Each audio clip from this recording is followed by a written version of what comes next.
நாளுடைய பிரசங்கத்திற்கான வேத வாசிப்பை நான் ஒரு விஷயம் உங்களுக்காக வாசிக்கிறேன். அப்போஸ்தலனாகிய பவுல் பிலிப்பியருக்கு எழுதின நிருபம் 1ஆம் அதிகாரம் வசனம் 1 11 வசனம் முடிய நான் வாசிக்க கேட்டேன். இயேசு கிறிஸ்துவின் ஊழியக்காரராகிய பவுலும் தீமோத்தேயும் பிலிப்பி பட்டணத்தில் கிறிஸ்து இயேசுவுக்குள்ளான பரிசுத்தவான்கள் அனைவருக்கும் கண்காணிகளுக்கும் உதவிக்காரருக்கும் எழுதுகிறதாவது, நம்முடைய பிதாவாகிய தேவனாலும் கர்த்தராகிய இயேசு கிறிஸ்துவினாலும் உங்களுக்கு கிருபையும் சமாதானமும் உண்டாவதாக.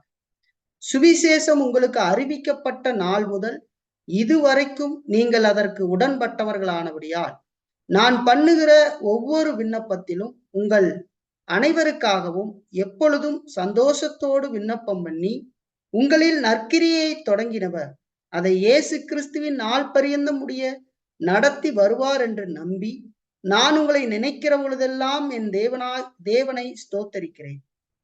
என் கட்டுகளிலும் நான் சுவிசேஷத்திற்காக உத்தரவு சொல்லி அதை திடப்படுத்தி வருகிறதிலும் நீங்கள் அனைவரும் எனக்கு அளிக்கப்பட்ட கிருபையில் பங்குள்ளவர்களானதால் உங்களை என் இருதயத்தில் தரித்து கொண்டிருக்கிறபடியினாலே உங்கள் எல்லாரையும் குறித்து நான் இப்படி நினைக்கிறது எனக்கு தகுதியாய் இருக்கிறது. இயேசு கிறிஸ்துவின் உருக்கமான அன்பிலே உங்கள் எல்லார் மேலும் எவ்வளவோ வாஞ்சையாய் இருக்கிறேன் என்பதற்கு தேவனே எனக்கு சாட்சி. மேலும் உத்தமமானவைகளை நீங்கள் ஒப்புக்கொள்ளத்தக்கதாக உங்கள் அன்பானது அறிவிலும் எல்லா உணர்விலும் இன்னும் அதிகமாய் பெருகவும் தேவனுக்கு மகிமையும் துதியும் உண்டாகும்படி இயேசு கிறிஸ்துவினாலே வருகிற நீதியின் கனிகளால் நிறைந்தவர்களாகி நீங்கள் கிறிஸ்துவின் நாளுக்கென்று துப்புரவானவர்களும் இடரல் அற்றவர்களுமாய் இருக்கவும் வேண்டுதல் செய்கிறேன் என்பதே ஆமென். நான் ஒரு விஷயம் நாளுடைய பிரசங்கத்திற்காக கண்களை மூடி தேவனை நோக்கி பார்த்து ஜெபிப்போம். பிதா குமாரன் பரிசுத்த ஆவியாக வீற்றிருக்கிறதான எங்கள் திரித்துவ தேவனை, அருமையான பிரசங்க நேரத்திற்காக நாங்கள் வருகிறோம். இந்த பிலிப்பியர் புத்தகத்திலிருந்து அநேக சத்தியங்களை நாங்கள் கேட்கும்படியாக கர்த்தர் நீர் எங்களுக்கு உதவி வருகிறீர். எவ்வளவு அருமையான நிருபமாக இது இருக்கிறது என்று சொல்லி நாங்கள் பார்க்கிறோம். வேதத்துல நீர் எங்களுடைய ரட்சிப்புக்காக கொடுத்த 66 புத்தகங்கள்ல ஒரு புத்தகமாகி இந்த பிலிப்பியர் புத்தகத்திலிருந்து நாங்க எவ்வளவோ மேன்மையான சத்தியங்களை கேட்கிறோம். பிலிப்பியருக்கும் பவுலுக்கும் இடையில் இருந்ததான உறவுகளை, அந்த உறவின் மையமாக நீர் இருந்ததை நாங்கள் பார்த்து அதிலிருந்து எங்களுடைய குறைகளை நாங்கள் உணரும்படியாக நீர் எங்களுக்கு உதவி செய்திருக்கிறீர். எங்களை நீர் மீட்டதை நாங்கள் நினைத்து சந்தோஷப்படும்படி எங்களுக்கு நீர் உதவி இருக்கிறீர். இப்படி அநேக காரியங்களை நாங்க பார்த்து ஆண்டவரே, எங்களுடைய அன்பு எப்படிப்பட்டதாக இருக்க வேண்டும் என்று சொல்லி நாங்க பார்த்து இப்படி பல காரியங்களை அதிலிருந்து நாங்கள் சிந்திக்கும்படியாக நீர் உதவி வருகிறேன். இந்த நாள்ல பார்க்கிற சத்தியத்தை கர்த்தர் ஆசீர்வதி. இந்த பகுதியிலிருந்து நாங்க சிந்திக்கிற விஷயத்தை கர்த்தர் நீர் ஆசீர்வதித்து உடைய வார்த்தையினால் எங்களை ஆற்றி தேற்றி உடைய குறைவுகளை எங்களுக்கு உணர்த்தி எங்களை நீர் பலப்படுத்தி அனுப்ப வேண்டுமாய் நாங்கள் கேட்கிறோம் ஆண்டவரே. மட்டுமாக நடத்தின தேவன் இனியும் எங்களை ஆசீர்வதியும். மீதியான இந்த நேரத்தை நீர் ஆசீர்வதித்து நடத்த வேண்டுமாய் நாங்கள் கேட்கிறோம். இந்த ஜெபத்தை இயேசு கிறிஸ்துவின் மூலமாக ஏறெடுக்கிறோம் எங்கள் நல்ல பிதாவே, ஆமென். மாலை ஆராதனையில நாம் தொடர் பிரசங்கமாக பிலிப்பியருக்கு எழுதின நிருபத்தை நாம் பார்த்து கொண்டு வருகிறோம். இந்த பிலிப்பியருக்கு எழுதின நிருபத்திலிருந்து அநேக செய்திகளை நாம் கேட்கும்படியாக கடவுள் உதவி செய்து வருகிறார்.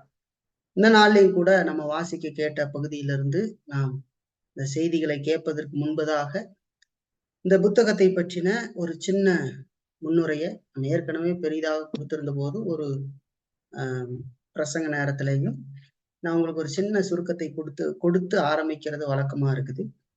ஏன்னா அது நீங்க இதோட இணைஞ்சிருக்கிறதுக்கு கொஞ்சம் உதவியாக இருக்கும். இந்த பிலிப்பியர் நிருபம் பவுல் தன்னுடைய 2ஆம் மிஷனரி பிரயாணத்தின் போது ஐரோப்பாவுக்கு போய், அதாவது மக்கதோனியாவுக்கு போய் அங்கே சுவிசேஷத்தை அறிவித்து 3 மனிதர்கள், முக்கியமான மனிதர்களாக லீதியாள், குறி சொல்லுகிற பெண், பிலிப்பு சிறைச்சால அதிகாரி, இவர்களை கொண்டு அங்கே அந்த சபை ஆரம்பிக்கப்பட்டது. முதல்ல அவங்களுடைய குடும்பங்கள் இவங்கெல்லாம் கொண்டு ஆரம்பிக்கப்பட்டது என்று சொல்லி பார்க்கிறோம். லீதியால் தன் வீட்டை சபை கூடி வருதலுக்கு திறந்து கொடுத்ததை நம்ம பார்க்கணும். இப்படி பவுல் தன்னுடைய 2வது மிஷனரி பிரயாணத்தின் போது அங்க போய் அந்த சபை ஸ்தாபிக்கப்பட்டதுன்னு சொல்லி பார்க்கிறோம். இதை நம்ம அப்போஸ்தலர் 16ஆம் அதிகாரத்துல பார்க்கணும். அதுக்கு பின்பாக 3வது மிஷனரி பிரயாணத்தின் போதும் பவுல் ஒரு முறை அங்க போய் வந்ததை நாம் அப்போஸ்தலர் நடவடிக்கைகள்ல பார்க்க முடியும். அதுக்கு பின்பதாக கடவுளுடைய வார்த்தையின் நிமித்தமாக பவுல் ரோமாபுரியில சிறைச்சாலையில அடைக்கப்பட்டதை நாம் பார்க்கிறோம். 3 மிஷனரி பிரயாணத்துக்கு பின்பதாக அவர் ரோமாபுரியில சிறைச்சாலையில வைக்கப்பட்டு அவருடைய ராயனுடைய தீர்ப்புக்காக எதிர்பார்த்து கொண்டிருந்ததை பார்க்கிறோம். சுவிசேஷத்தை அறிவித்தது நிமித்தமாக அவர் அப்படி அங்க வைக்கப்பட்டு ராயனுடைய விசாரணைக்காக காத்து கொண்டு இருக்கிறார் என்று சொல்லி பார்க்கிறோம். அது என்ன விதமான காரியம் வேணாலும் நடக்கலாம். அவர் எதிர்பார்த்து பல வருடங்கள், பல மாதங்களுக்கு மேலாக அவர் அங்க இருக்கிறத நம்ம பார்க்கிறோம். அப்படி அவர் அங்க இருந்த போதிலும் அவர் அங்க போனது கடவுளுடைய சித்தம் என்பதை அவருடைய காரியங்கள்ல நம்ம பார்க்க முடியுது இல்லைங்களா? அங்க போய் அவர் சுவிசேஷம் அறிவித்து அது அரண்மனை வரைக்கும் போய் அங்க இருக்கிற எல்லாருக்கும் சுவிசேஷம் பரவி இருக்கிறத நம்ம பார்க்கிறோம். அப்படி ரோம சிறைச்சாலையில ஒரு மோசமான நிலையில அங்க இருந்து கொண்டிருந்த அந்த பவுலனுடைய இந்த செய்தியை கேள்விப்பட்ட பிலிப்பியர், இந்த பிலிப்பு சபை மக்கள், அவர் நல்லா வெளியே ஊழியம் செய்து கொண்டிருந்த காலங்களிலேயும் மிகுதியாக உதவி ஊழியத்தை தாங்கி நடத்தி வந்திருக்கிறத நம்ம பார்க்க முடியும். பிலிப்பியர்களுக்கும் பவுலுக்கும் இருந்த நெருக்கமான உறவு நமக்கு சில புத்தகங்கள்லயே நமக்கு சொல்லப்பட்டிருக்கிறது, நிருபங்கள். அப்படி அந்த மிகுந்த ஊழியத்துல அக்கறையோடு செயல்பட்டு கொண்டு வந்திருந்த இந்த பிலிப்பு சபை இப்பொழுது பவுலுடைய இந்த நிலையை கேள்விப்பட்டு தாங்கள் செய்ய வேண்டிய ஊழியத்தினுடைய மொத்த உருவமாக அந்த சபையினுடைய ஊழியக்காரனாக இருக்கிற எப்பாப்ரா தீத்துவின் கையில சில வெகுமதிகளை எல்லாம் கொடுத்து பவுலிடத்துல அனுப்புகிறதை நாம் பார்க்கிறோம்.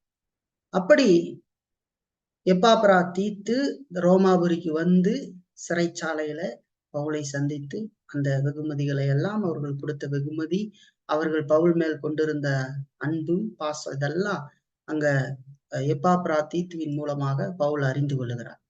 அப்படி அறிந்து கொண்ட பவுல் அவர்களுக்கு திருப்ப நிருபத்தை, கடிதத்தை எழுதுகிறார். அந்த கடிதம் தான் இந்த பிலிப்பியருக்கு எழுதின நிருபம். இல்லைங்களா? இந்த பிலிப்பியருக்கு எழுதின நிருபம் ரோமாபுரி சிறையிலிருந்து மக்கதோனியாவில் இருந்த, அதாவது ஐரோப்பா என்று சொல்லப்படுகிற அந்த இடத்திற்கு போகிறது. இல்லைங்களா? ரொம்ப தூரம் இல்லைங்களா? அப்படி போகிறது. ஒரு சிறைச்சாலையிலிருந்து பிலிப்பு சபையாருக்கு இந்த கடிதம் எழுதப்படுகிறது. இந்த கடிதத்தை, அதாவது இந்த நிருபத்தை சந்தோஷத்தின் நிருபம், மகிழ்ச்சியின் நிருபம் என்று சொல்லி அழைக்கிறோம் இல்லைங்களா? ஒரு இப்படிப்பட்ட ஒரு மோசமான ஒரு சூழ்நிலையில் இருந்த பவுல் எப்படி இவ்வளவு சந்தோஷமாக இருக்க முடிந்தது? இந்த சந்தோஷத்துக்கான ரகசியம் என்ன? அந்த சந்தோஷத்தை பெற்றுக்கொண்ட மனிதன், அந்த சந்தோஷத்தை யார் கொடுக்கிறா அப்படிங்கிறதையெல்லாம் இந்த நிருபத்துல இருந்து நம்ம பார்க்கிறோம். அது ஒரு மகிழ்ச்சியின் நிருபம். அப்படி இதை நம்ம பார்த்துட்டு வருகிறோம். இதுல எவ்வளவோ காரியங்கள் இருக்கிறது. நம்முடைய சந்தோஷம் அப்படிங்கிறது சூழ்நிலையில் தேடுகிறது அல்ல, அது கிறிஸ்துவுக்குள் இருக்கிறது என்று சொல்லி நம்ம பார்த்தோம். பெருவாரியான பிரச்சனைகளுக்கும் போராட்டங்களுக்கும் எப்பொழுதும் அதிக முறை வேத சத்தியங்களை கேட்டு கேட்டு கேட்டு கேட்டு செவிட்டு விரியனை போல இருக்கிறதுக்கெல்லாம் காரணம் என்னன்னா, கடவுளுடைய வார்த்தைய அது என்ன சொல்லுகிறதுங்கிறத உணராமல் வெளிப்பிரகாரமாக ஒரு சமாதானத்தை நாடி அலைகிற ஒரு நிலை, வெளிப்பிரகாரமா சூழ்நிலைகள்ல சமாதானத்தை தேடுகிறது. அப்படிப்பட்டவங்களுக்கு நிச்சயமாக இது எந்த சந்தோஷத்தையும் கொடுக்காது. அதோடு வெறுமனே இந்த சத்தியங்களை கேட்டு வெறுமனே அது ஒரு செய்தியாக எடுத்துக்கொண்டு போகிறவர்களுடைய வாழ்க்கையிலும் எந்த சந்தோஷமும் இருக்காது. ஏன்னா இந்த மனிதர்கள், இப்படிப்பட்ட நிலையில் இருக்கிறவர்கள் இந்த செய்திகளை கேட்டு, இல்லைங்களா, அந்த செய்தியை கேட்டுட்டு அதை அங்கேயே போட்டுட்டு அதை இறுதிப்பூர்வமாக சிந்தித்து பார்க்காமல் அதை அங்கேயே போட்டுட்டு மறுபடியும் அந்த குப்பையை தூக்கி தலையில வச்சுக்கிட்டு போற மாதிரி அவன் அந்த நிலையிலேயே திரும்ப போகிறான். ஏன்னா இந்த வசனம் அவனுடைய வாழ்க்கையில பயன் தரல. சரிங்களா? ஏன் அப்படின்னா இந்த செய்தியினுடைய சாராம்சத்தை அவன் புரிந்து கொள்ளல. சரிங்களா? இன்றைக்கும் பெருவாரியானவர்கள் ஓய்வு நாள்ல செய்தி கேட்க வரும்போது எப்படிப்பட்ட செய்தி கேட்க வராங்க? ஒரு பெரிய துக்கம், நமக்கு ஒரு அதாவது ஆறுதல் கிடைக்குமா அப்படின்னு சொல்லி கேட்கிறார். ஆனா ஆறுதலான வார்த்தைகள் தான் வருகிறது அப்படிங்கிறத மக்களால புரிஞ்சு கொள்ள முடியல. ஆறுதல்னா என்ன நினைச்சுக்கிறாங்க? இயேசு கிறிஸ்து உங்களை தொட்டு தொடவி, இல்லைங்களா, நாகமான் கேட்ட மாதிரி எலிசாட்ட, நீ என்னை தொட்டு தொடவி என்னை நீ சுகமாக்குவின்னு பார்த்தா நீ போய் யோர்தான்ல முழுகச் சொல்றியா? அப்படிங்கிற விதமாக அப்படி ஒண்ணு நினைக்கிறாங்க, இல்லைங்களா? அந்த மாதிரியான காரியம் அல்ல இது. இது ரொம்ப கிறிஸ்துவுக்குள்ள நடக்கிறவர்களுக்கு, இல்லைங்களா, இது ரொம்ப மகிழ்ச்சியை கொடுக்கும். இந்த வார்த்தைகள் எல்லாம் நம்ம படிக்கும் பொழுதே இருதயம் கிழிக்கப்படும். நிறைய நேரம் அதை நம்ம பார்க்கும்போது அவ்வளவு ஆச்சரியமா அதிசயமா இருக்கு இந்த வார்த்தை. மற்றவங்களுக்கு அப்படி இருக்காது, இல்லைங்களா? அவர்கள் ஒரு குழந்தையை போன்றவர்கள். குழந்தைகிட்ட கொண்டு போய் தங்கத்தை கொடுத்தா அதனுடைய வேல்யூ தெரியுமா? தெரியாது. இந்த குழந்தை அப்படியே சுத்தி சுத்தி பரட்டி பரட்டி பரட்டி போட்டு இல்லைன்னா கீழே போட்டு உடைச்சு ஒரு கண்ணாடி கோலைய கொடுத்தா அதோடைய காரியம் அதுக்கு தெரியாது. இந்த மாதிரி இன்னைக்கு அப்படி நிலை இருக்கிறது. ஆனா அப்படி இல்லாம வேத சத்தியங்களை ரொம்ப கவனமாக கேட்பதற்கு பழகுங்க, அதை சிந்தியுங்க, அதன்படி நடங்க. கடவுள் மேலான சந்தோஷத்தை கொடுப்பார், இல்லைங்களா? பவுலுக்கு அந்த சூழ்நிலையில, இந்த சிறைச்சாலையில, ஒரு இருளான சிறைச்சாலையில அவர்னால ஏன் சந்தோஷமா இருக்க முடிஞ்சதுன்னா, அவர் சூழ்நிலையில சந்தோஷத்தை இல்லை, அவருக்குள் இருந்த அந்த சந்தோஷம், இல்லைங்களா, கிறிஸ்துவின் மூலமாக, இல்லைங்களா, பரிசுத்த ஆவியானவர் கொடுத்திருக்கிற அந்த மேலான சந்தோஷம் அவருக்கு இருந்தது. அதனாலதான் அவர்னால அப்படி இருக்க முடிஞ்சது. இப்ப நம்ம கடந்த வாரத்துக்கு முந்தின வாரத்துல அதையெல்லாம் பார்த்தோம். பவுலனுடைய அந்த அன்பு எப்படிப்பட்டதா இருந்தது? அது அறிவு சார்ந்து இருந்தது. அந்த அன்பு ஆழமாய் இருந்தது. அந்த அன்பு உண்மையா இருந்தது. அது இயேசு கிறிஸ்துவின் எல்லையற்ற அன்பினாலே உருவானது என்று சொல்லி பார்த்தோம், இல்லைங்களா? அந்த அன்பு சுபிசேஷ உறவினால் ஏற்பட்ட அன்பு, இதெல்லாம் நம்ம பார்த்தோம். அதுக்கப்புறம் கடைசியாக, இல்லைங்களா, இந்த 11 வசனங்களை நம்ம பார்க்கிற பொழுது இதுல முதல் 2 வசனம் நமக்கு ஒரு முன்னுரையை கொடுக்கிறது, சுருக்கமான முன்னுரையை கொடுக்குது. அது யாருக்கு, அந்த லெட்டர் யார் எழுதுறா, அது யாருக்கு போகிறது அப்படிங்கிறதான முன்னுரையெல்லாம் நமக்கு கொடுக்கப்படுது. அதுக்கப்புறம் 3ல இருந்து 8 வசனம் உடைய பவுலனுடைய ஜெபம் நமக்கு சொல்லப்படுகிறத பார்க்கணும், இல்லைங்களா? இந்த ஜெபத்துல 2 காரியங்களை, ஒவ்வொரு ஜெபனாலே இது 2 இருக்கணும் அப்படின்னு சொல்லி பார்த்தோம், இல்லைங்களா? அது போன கடைசி வாரத்திலேயே விளக்கியிருந்தேன். ஜெபம் அப்படின்னு சொன்னாலே கபா கபான்னு அடிச்சுக்கிட்டு நெஞ்சில் அடிச்சுக்கிட்டு விழுந்து இருக்கிறது எல்லாம் என்னென்ன சொல்ல முடியுமோ அதையெல்லாம் சொல்லிக்கிட்டு உட்கார்ந்து இருக்கிறது இல்லை ஜெபம், இல்லைங்களா? எனக்கு காரு வேணும், சட்டி வேணும், ஏதா ஒண்ணு வேணும், இது இல்ல அது இல்ல அது இல்ல இது இல்ல அப்படின்றதெல்லாம் ஜெபம். ஜெபத்துல ரொம்ப முக்கியமா 2 காரியம் இருக்குது. ஒண்ணு ஸ்தோத்திரம், இன்னொன்னு விண்ணப்பம் என்று சொல்லி. ஸ்தோத்திரம் அப்படின்னா, ஸ்தோத்திரம் கூட மாறி போச்சு. காலையில தான் கேள்விப்படுறேன், முதல்ல 1000 சோத்திரம் இருந்ததுதான், இப்ப 2000 சோத்திரம் அடிச்சுட்டாங்களான்னு சொன்னாங்க. 1000 சோத்திரம் புக்கு அடிச்சு 10 ரூபாய்க்கு வியாபாரம் பண்ணிட்டு இப்ப 2000 சோத்திரம் புக்கு அடிச்சுட்டாங்க அப்படின்னு சொல்லி கேள்விப்படுறேன். எனக்கு தெரியல, நான் பார்க்கல, கேள்விப்படுறேன். இப்ப ஸ்தோத்திரம்னா என்ன நினைச்சுக்கிறாங்க? ஏதோ ஒன்ன சொல்லி சொல்லி சோத்திரன்னு சொல்றது அப்படின்னு நினைச்சுக்கிறாங்க. இல்ல, ஸ்தோத்திரம் அப்படிங்கிறது 2 வார்த்தைகளை உள்ளடக்கி காரி, நன்றியும் துதி செய்தலையும் நமக்கு சொல்லுகிறது. துதி செய்தல்னாலும் பாட்டு பாடுறது இல்லை, இல்லைங்களா? இப்போ முதல்ல ஸ்தோத்திரம் கடவுள் செய்த காரியத்திற்காக முதலாவது நன்றியும் துதியும் செலுத்துதல் என்று சொல்லி பார்க்க. நன்றி உள்ள இருதயத்தோடு கடவுள் செய்த நன்மைகள்லாம் நினைச்சு ஆண்டவருக்கு நன்றி செலுத்துகிற ஒரு காரியம். ஒன்னொன்னா சொல்லி சொல்லி கடவுளுக்கு நன்றி செலுத்துகிறது. ஆனா அந்த சோத்திர இதுல பாருங்க, ஸ்தோத்திர இன்னும் 1000 சோத்திரமும் இப்போ 2000 ஆக்கிட்டு இருக்கிறாங்கன்னு சொல்றாங்க. அந்த ஸ்தோத்திர பாட்டு அந்த இதுல அந்த புக்கு மாதிரி ஒண்ணு இருக்கு. அதுல பார்த்தோன்னா நம்ம எகிப்தியரை நீருக்குள்ள மூழ்கினவரே சோத்திரம் அப்படி எல்லாம் இருக்கும் இல்லைங்களா? என்னது இஸ்ரவேல் ஜனங்கள் செங்கடலை பிளந்து வெளியே வருகிற பொழுது அப்ப சொல்லப்பட்ட ஒரு வார்த்தை. இப்ப இதெல்லாம் என்ன அர்த்தம், இது என்ன நோக்கம், ஆண்டவர் செய்த மேலான காரியம் அதெல்லாம் உணராம அது ஒரு மந்திர சொல் மாதிரி சொல்லிக்கிட்டு இருக்கிற ஒரு நிலை. ஆனா இது அப்படி இல்லை. நம்முடைய வாழ்க்கையில கடவுள் செய்திருக்கிற எல்லா மேலான காரியம் நம்ம ரட்சித்ததே மிகப்பெரிய காரியம். அதுதான் மிகப்பெரிய காரியம். சரிங்களா? அதுக்கே நாம நன்றி சொல்லணும். அப்ப நன்றி உள்ள இருதயம் அதாவது ஸ்தோத்திரம் என்று சொல்லி பார்க்கணும்.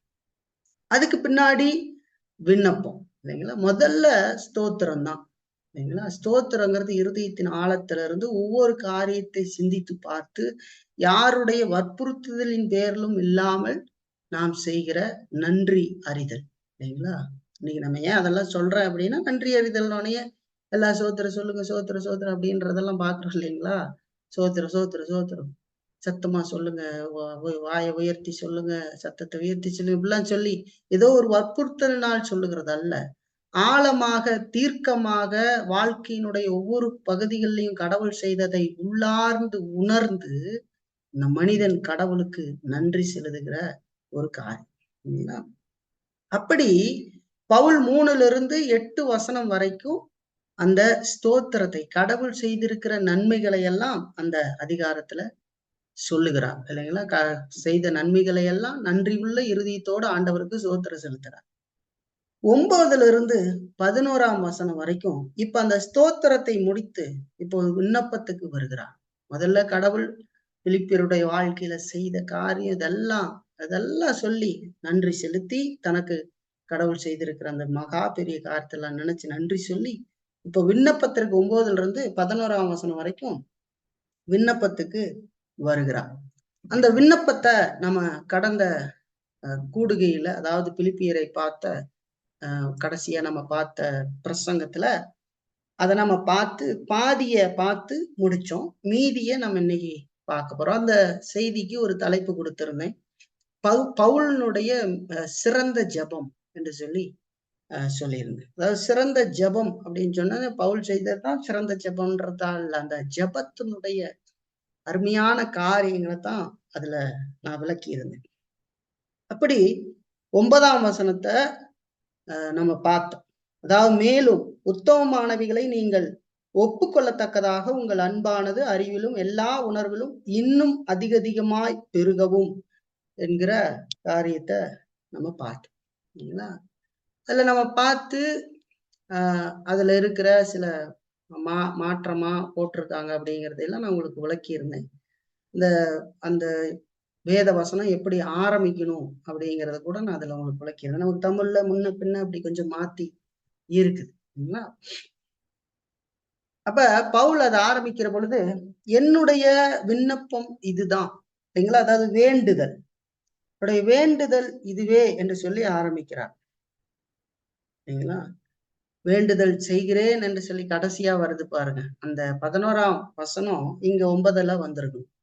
இப்ப என்னுடைய வேண்டுதல் இதுதான், உங்கள் அன்பு மேலும் மேலும் அறிவிலும் ஆழமான பகுத்தறிவிலும் பெருகி வளர வேண்டும் என்று சொல்லி சொல்றார் சரிங்களா?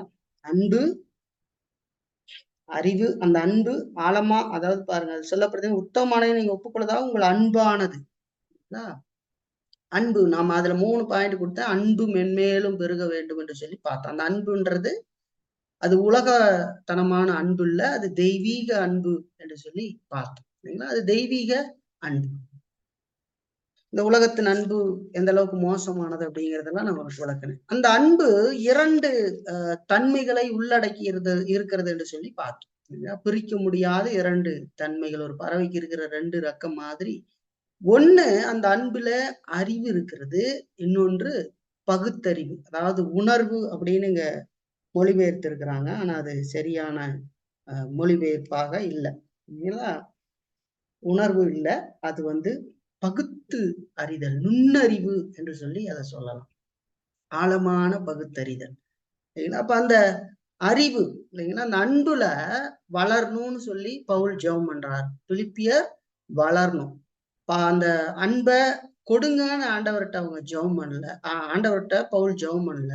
அந்த அன்புல அவர்கள் வளர வேண்டும் என்று சொல்லி ஜெபிக்கிறார். ஏன்னா அந்த அன்பு அவர்களிடத்தில் இருந்தது.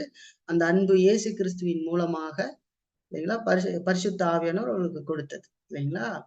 அப்ப அதுல வளரணும் என்று சொல்லி ஜெபிக்கிறார். அப்ப அந்த அன்பு 2 தன்மைகளை உள்ளடக்கி இருந்தது. ஒன்று அறிவு இல்லைங்களா? இறையியல் அறிவு, ஆழமான இறையியல் அறிவு அதுல வளர வேண்டும் என்று சொல்லி பார்க்கிறோம். அப்போ இது அறிவில்லாத அன்புள்ள அப்படின்னு சொல்லி பாக்குறது அறிவு. அந்த அறிவுன்றது இறையியல் பூர்வமான அறிவு. அப்ப வேத சத்தியங்களை சரியாக படிக்கல, சரியாக விளக்கப்படுத்துகிற இடத்துல இல்லை அப்படின்னு சொன்னா அந்த அறிவு ஒரு ஒரு மதிகெட்டத்தனமான அறிவாகத்தான் இருக்கும். அடுத்தது பகுத்தறிவு. எல்லா உணர்விலும் சொன்னா பகுத்து அறிதல். இந்த பகுத்தறிவு அப்படிங்கிறது வாழ்க்கையில ஒவ்வொரு காரியத்தையும் ஆராய்ந்து பார்த்து இது எங்க போய் முடியும் அப்படிங்கிறதெல்லாம் சிந்தித்து நன்மை எது அப்படிங்கிறத முடிவு செய்து எடுத்துக்கொள்ளுகிறது இல்லைங்களா? அவ்வளோ காரியம். ஒரு காரியத்தை வேத வார்த்தையின்படி அது அறிவு இருக்கு, வேத அறிவு இருக்கு, அது மட்டும் போதுமா? அது இன்னொரு பகுதி கொண்டிருக்கு. அந்த அறிவை பயன்படுத்தி அது இன்னொரு பகுத்தறிவு, அது எது சரியானது அப்படிங்கிறத பகுத்து அது எங்க ஒரு காரியத்தை செய்யற பொழுது அது எங்க போய் முடியும் அப்படிங்கிறதுனுடைய தீர்க்கமான காரியங்கள்லாம் சிந்தித்து பார்த்து அதை எடுக்கிறது என்று சொல்லி பார்த்தோம். அப்ப அந்த அன்புல 2 பிரிக்க முடியாத தன்மைகள் இருக்குதுன்னு சொல்லி பார்த்தோம். 3வது அந்த அன்பினுடைய விளைவுகளை பார்த்து உத்தமமானவைகளை நீங்கள் ஒப்புக்கொள்ளத்தக்கதாக. அது இப்ப அதுக்கப்புறம் வர வேண்டிய வார்த்தை. ஆனா அதை முன்னாடியே தமிழ் பைபிள்ல போட்டிருக்காங்க. அப்ப என்னுடைய வேண்டுதல் இது, உங்கள் அன்பு மேலும் மேலும் அறிவிலும் ஆழமான பகுத்தறிவிலும் பெருகி வளர வேண்டும். அப்பொழுது மிகச்சிறந்தது எது என்று நிதானித்து அறிய உங்களால் முடியும் என்று சொல்லி பவுல் சொல்றார் இல்லைங்களா?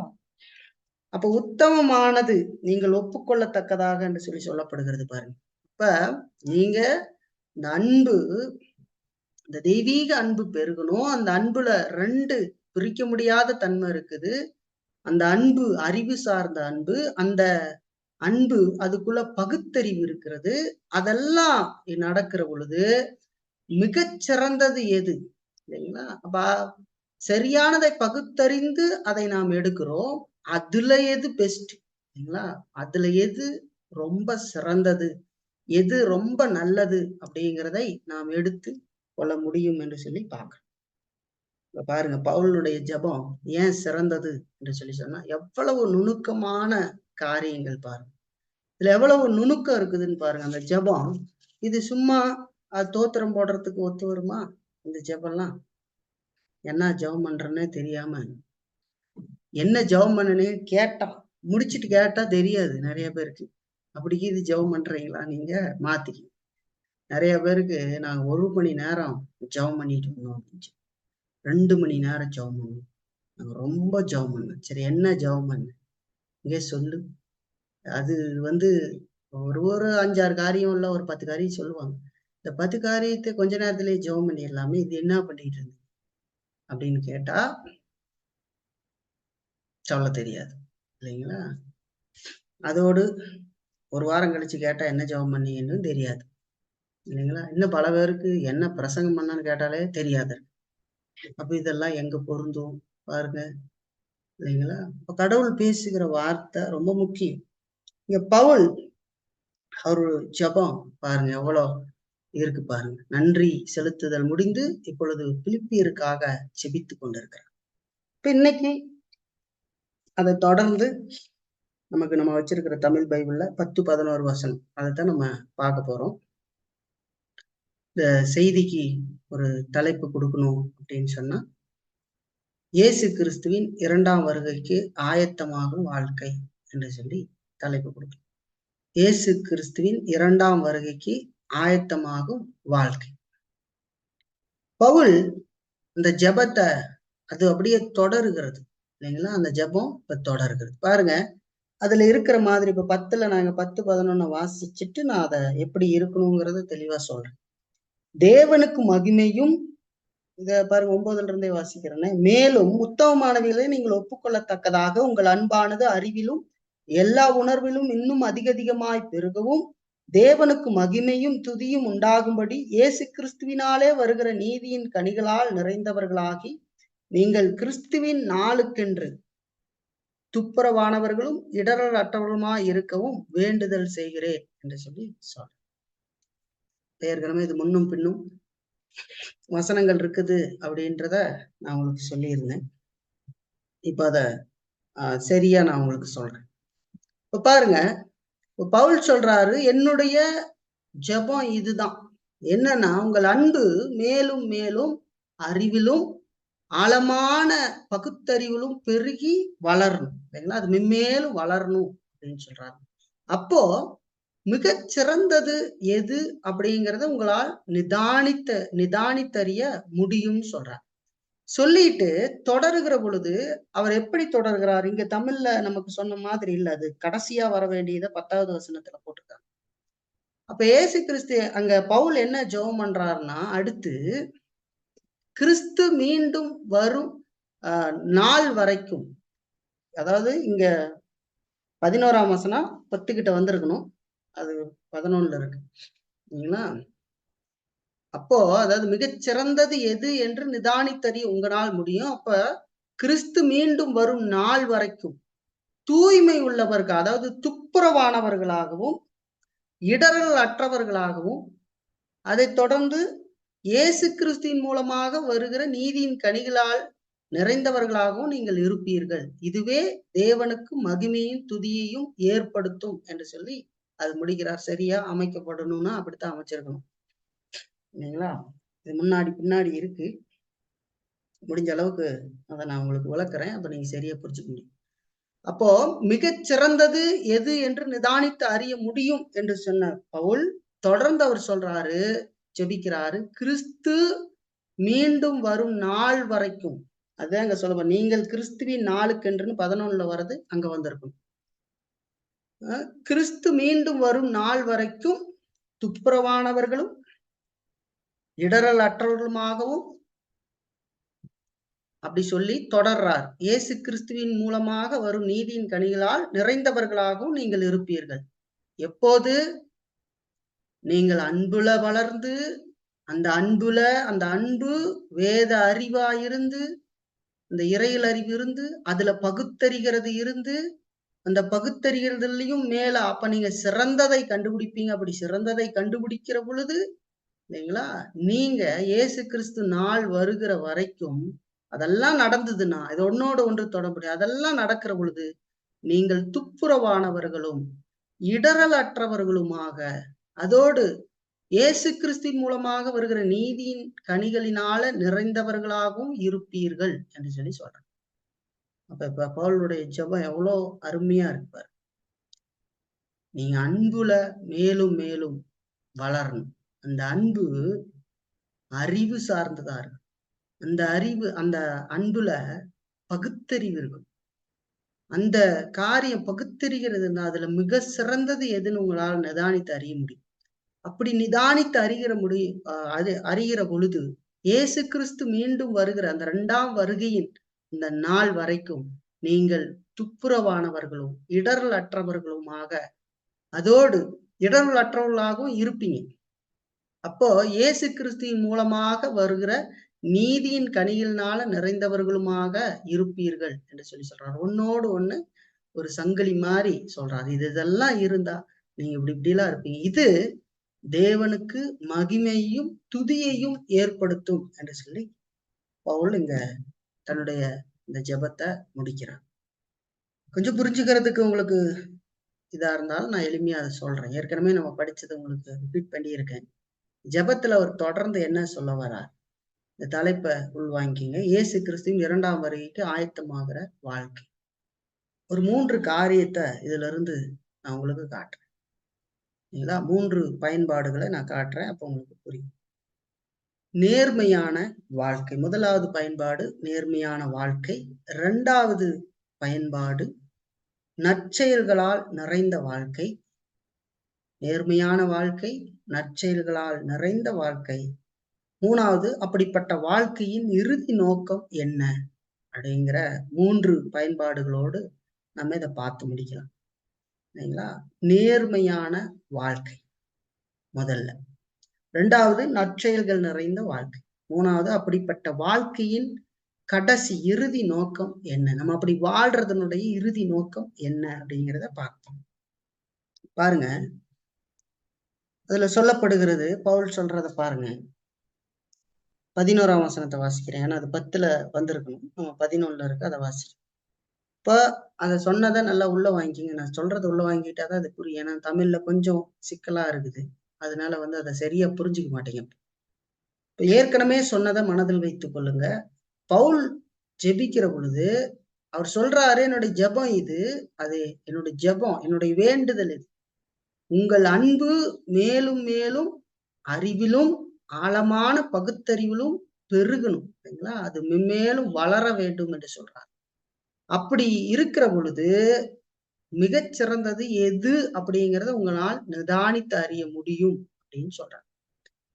அப்போ அப்படி நிதானித்து அறிய முடியும். அடுத்து, நீங்க இயேசு கிறிஸ்து மீண்டு வருகிற நாள் வரைக்கும் துப்புரவானவர்களாகவும் இடரல் அற்றவர்களாகவும், அதோடு இயேசு கிறிஸ்துவின் மூலமாக வருகிற நீதியின் கனிகள்னால நிறைந்தவர்களாகவும் இருப்பீர்கள் என்று சொல்றாரு. இதுதான் தேவனுக்கு மகிமையும் துதியையும் ஏற்படுத்தும் என்று சொல்றாரு. அது அப்படி நீங்க எழுதி வச்சுக்கோங்க. ஏன்னா அதுல நீங்க இப்படி படிச்சீங்கன்னா அது வராது, இல்லைங்களா?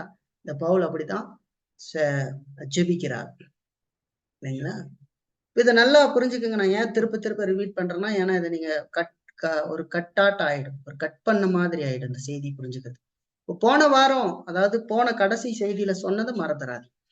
பவுல் ஜெபிக்கிற பொழுது உங்கள் அன்பு மேலும் மேலும் பெருக வேண்டும்னு சொல்றாரு. அந்த அன்புக்குள்ள, அந்த அன்பு ஏற்கனவே சொன்ன மாதிரி, அந்த அன்பு இந்த உலகம் சார்ந்த அன்பு இல்ல, அது தெய்வீக அன்பு, இல்லைங்களா? இயேசு கிறிஸ்துவின் மூலமா, இயேசு கிறிஸ்துவினால் அவருடைய சிலுவை மரணத்தின் மூலமாக அவர் செய்த இந்த மீட்பின் செயல்கள் மூலமாக பரிசுத்த ஆவியானவரிலிருந்து நமக்கு கடத்தப்பட்ட அந்த தெய்வீக அன்பு, இல்லைங்களா? பிதா நம்மேல் வைத்த அன்பு, அந்த அன்பு அது மேல மேல வளரணும் அப்படின்னு சொல்றாரு. அந்த அன்புக்குள்ள அது 2 தன்மைகளை அந்த அன்பு கொண்டு இருக்கும் என்று சொல்றாரு. ஒண்ணு அறிவு. அன்புன்னு சொன்னோடனேயே இயேசு நல்லவர், இயேசு வல்லவர், இயேசுதான் எனக்கு எல்லாம், இயேசுதான் எனக்கு உயிர், இயேசுவை தவிர வேற ஒண்ணும் இல்ல, இயேசுவுக்காக நான் அதை செய்வேன் இதை செய்வேன் அப்படின்னு சும்மா சொல்லிக்கிட்டு திரிகிறது அல்ல. அது இறையல் பூர்வமான அறிவு சார்ந்த அன்பு. நான் இயேசுவை ஏன் பின்பற்றுகிறேன், இயேசு யார், நான் யார், இயேசு எனக்காக என்ன செய்திருக்கிறார் அப்படிங்கிறத எல்லாம் ஆழமாக உணர்ந்த, வேதத்திலிருந்து உணர்ந்த அறிவு, இல்லைங்களா? இப்ப அந்த அறிவுல பாருங்க, அந்த அன்புல 2 இருக்கு, அறிவு, இன்னொன்று பகுத்தறிவு. இப்ப எது நல்லது அப்படிங்கிறத சரியாக கண்டுபிடிக்கிறது, இல்லைங்களா? அப்ப இறையல் அறிவு இல்லை என்று சொன்னால் நம்மால் அதுல பகுத்தறிகிற காரியம் பாத்தீங்களா, அந்த பகுத்தறிதல் இருக்கு. அப்போ ஒரு காரியத்தை, அந்த காரியம் செய்யற பொழுது அது எங்க போய் முடியும், அது கடவுளுக்கு மகிமையை கொடுக்குமா, இப்படி எல்லாம் சிந்தித்து பார்த்து அதை நம்ம எடுக்கிறோம், இல்லைங்களா? சிந்திச்சு பார்க்கிறோம், சிந்திச்சு பார்த்து எடுக்கிறோம்.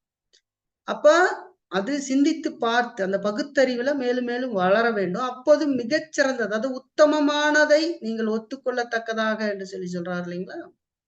அப்ப மிகச்சிறந்தது எதுன்னு நிதானித்து அறிவு, பெஸ்ட் அதுல எது ரொம்ப பெஸ்ட் அப்படிங்கிறத பார்க்க முடியும், இல்லைங்களா? நான் அதுக்கு ஏற்கனவே உதாரணம் சொன்னேன். நம்ம ஒரு காரியங்கள் பார்க்கிறோம், உலகத்துக்கு அது பொருந்தி வராட்டி ஒரு உதாரணமாக சொன்னேன். சில ஒரு சட்டையோ மற்ற காரியங்களோ ஏதோ ஒண்ணு, இல்லைங்களா? இப்ப ஒரு ஆப்பிள் வாங்க போறோம், சவறு எது சரியில்லாது நல்லதுன்னு பிரிச்சு வச்சாச்சு. அந்த பிரிச்சு வச்சதுல எது பெஸ்டா இருக்குது அப்படிங்கிற நல்ல காரியம். அந்த மாதிரி கடவுளுக்குள்ள பகுத்தறிந்து அதுக்கப்புறம் எது சிறந்தது அப்படிங்கிறத நிதானித்து அறிதல் என்று சொல்லி பார்க்கணும். அதோட முடிச்சோம். அப்போ சொல்றாரு, அப்படி சொல்லி இப்ப தொடர்ந்து அந்த ஜெபம் போகுது. அதுல 2 வார்த்தைகள் சொல்றாரு. இப்ப கிறிஸ்து அப்ப நிதானித்து அறிய உங்களால முடியும். உத்தமமானவைகளை நீங்க ஒப்புக்கொள்ளத்தக்கதாகன்னு சொல்றது அதான் சொல்றது. நிதானித்தறிய உன்னால் முடியும். கிறிஸ்து மீண்டும் வருகிற நாள் வரைக்கும் அதான் நீங்கள் கிறிஸ்துவின் நாளுக்கென்று என்று சொல்லி சொல்லப்படுகிறது. அதாவது 2வது வருகை குறித்து சொல்லுகிறது. கிறிஸ்து மீண்டும் வரும் நாள் வரைக்கும் அப்படி நீங்க இருக்கிற பொழுது, அதுல வளருகிற பொழுது, கிறிஸ்து மீண்டும் வருகிற நாள் வரைக்கும், அதாவது அவருடைய 1ஆம் வருகைக்கும் 2ஆம் வருகைக்கும் இடைப்பட்ட காலத்துல இல்லைங்களா, இந்த இயேசு கிறிஸ்துவின் நாள் வருகிற வரைக்கும் துப்புரவானவர்களும் இடரலற்றவர்களும் என்கிற இடரலற்றவர்களாகவும் என்கிற வார்த்தை பயன்படுத்தப்பட்டிருக்கிறது இல்லைங்களா. இந்த 2 வார்த்தை முதல் பயன்பாடா நேர்மையான வாழ்க்கைன்னு சொல்றோம். அதுக்குள்ள இந்த 2 வார்த்தையை பவுல் பயன்படுத்திக்கிறார். அந்த 2 வார்த்தையை நம்ம பார்க்கணும். ஒண்ணு துப்புரவானவர்கள், துப்புரவானவர்களா இருப்பீங்க, இடரலற்றவர்களா இருப்பீங்கன்னு சொல்லி சொல்றோம். துப்புரவானவர்கள் அப்படின்னா அந்த துப்புரவு அப்படிங்கிற வார்த்தை நமக்கு இந்த வார்த்தையெல்லாம் பயன்படுத்துவாங்க தமிழ்நாட்டுல. நல்ல கூர்ந்து கவனிக்கலைன்னா அதெல்லாம் பார்க்க முடியாது. துப்புரவு தொழிலாளிகள் சொல்லி சொல்லுவாங்க. அந்த கிளீன் பண்றவங்களை எல்லாம் துப்புரவு தொழிலாளிகள்னு சொல்லுவாங்க. அப்படின்னா என்ன, தூய்மை பணியாளர்கள் அப்படிங்கிறதுக்கு இது வார்த்தை பயன்படுத்தும். அப்ப துப்புரவு அப்படின்னா தூய்மையானவர்கள் என்கிறது தான் அதனுடைய அர்த்தம். தமிழ்ல சொல்லணும்னா இன்னைக்கு தூய்மையானவர்கள் அப்படின்னு சொல்லுவாங்க. இப்ப 2 வார்த்தைகளை பவுல் பயன்படுத்துறாரு. அப்ப கிறிஸ்து மீண்டும் வருகிற நாள் வரைக்கும் நீங்கள் துப்புரவானவர்களும் இடரலற்றவர்களாகவும் இருப்பீங்கன்னு சொல்றாரு. இப்ப பாருங்க, முதல் வார்த்தை பார்த்தோம். துப்புரவானவர்கள் அப்படின்னு சொன்னா தூய்மையானவர்கள் அப்படின்னு அர்த்தம். அதாவது மாய்மாலம் இல்லாத வாழ்க்கை என்று சொல்லி பார்க்க, அதாவது கலப்படம் இல்லாத வாழ்க்கை. நாம் எப்போ தூய்மையானவர்களாக இருக்க முடியும்? ஏற்கனவே சொன்ன மாதிரி ஒன்றோடு ஒன்று தொடர்புடையது. நாம் தெய்வீக அன்புல வளரணும். அந்த அன்பு எப்படிப்பட்டதாக இருக்குது? அறிவு சார்ந்தது. அது இறையியல் அறிவு சார்ந்தது. இல்லைங்களா? பகுத்தறிகிற, எல்லாவற்றையும் பகுத்தறிகிற காரியம். அதுல பெஸ்ட் எது கடவுளை மேல மேல மேல மகிமைப்படுத்தும் அப்படின்ற காரியம் நிதானி தெரியும். அப்போ நாம் தூய்மையானவர்களாக இருப்போம். இயேசு கிறிஸ்து நாள் வருகிற வரையும் தூய்மையில நாம தொடருவோம் என்று சொல்லி பார்க்கிறோம். அப்ப மாய்மாலம் இல்லாத வாழ்க்கை. இப்ப இது முதல் வார்த்தை எதை காட்டுதுன்னா, தனிப்பட்ட விதத்துல ஒரு நேர்மையான வாழ்க்கையை வாழுதலை பற்றி நமக்கு சொல்லுகிறது இல்லைங்களா. அதாவது எந்த ரகசிய பாவமும் இல்லாத ஒரு வாழ்க்கை. இன்றைக்கு இங்க நம்ம பார்க்கிறோம், உங்களை பார்க்கிறோம், பொதுவா இதெல்லாம் நல்ல மாதிரி நடிச்சிருவாங்க இல்லைங்களா. கடவுள் அப்படி பார்க்கிற போது ஒன்றும் தெரியாது இல்லைங்களா. நம்ம பார்த்தா ரொம்ப சாஃப்டா இருக்கிற மாதிரி இருக்கும். அப்படி பார்த்தா பரிசுத்தவான், ரொம்ப பயபக்தி, கடவுளை துதிக்கிறது, பாட்டு பாடுறது இல்லைங்களா, இதெல்லாம் நடக்கும். ஆனா தனிப்பட்ட வாழ்க்கை இல்லைங்களா, அதை பார்த்தா அது என்ன மாதிரி இருக்குது அப்படின்னு பார்த்தா எந்த அளவுக்கு இருக்குது அப்படின்னு நம்ம பார்க்கணும் இல்லைங்களா. இது தனிப்பட்ட வார்த்தையை வாழ்க்கையை பற்றி சொல்லுகிறது, நேர்மையான வாழ்க்கை இல்லைங்களா. அதுக்குள்ள முக்கியமான ஒரு பாயிண்டா சொல்லப்பட்டது நேர்மையான வாழ்க்கை. கடவுள் எதையும் நம்மளுடைய வாழ்க்கையில பார்க்கவில்லை என்பது போல நாம் வாழக்கூடாது இல்லைங்களா. அதைத்தான் நான் முதல் பாயிண்ட்ல உங்களுக்கு சொல்றேன். கடவுள் நம்மை காண்கிறார். ரகசிய பாவம், மோசமான ரகசிய பாவங்கள்ல பலர் இருந்துடுறது. மனிதன் பார்க்கிற பொழுது நடிக்கிறது, எல்லா காரியங்களும் செய்திட முடியும் இல்லைங்களா.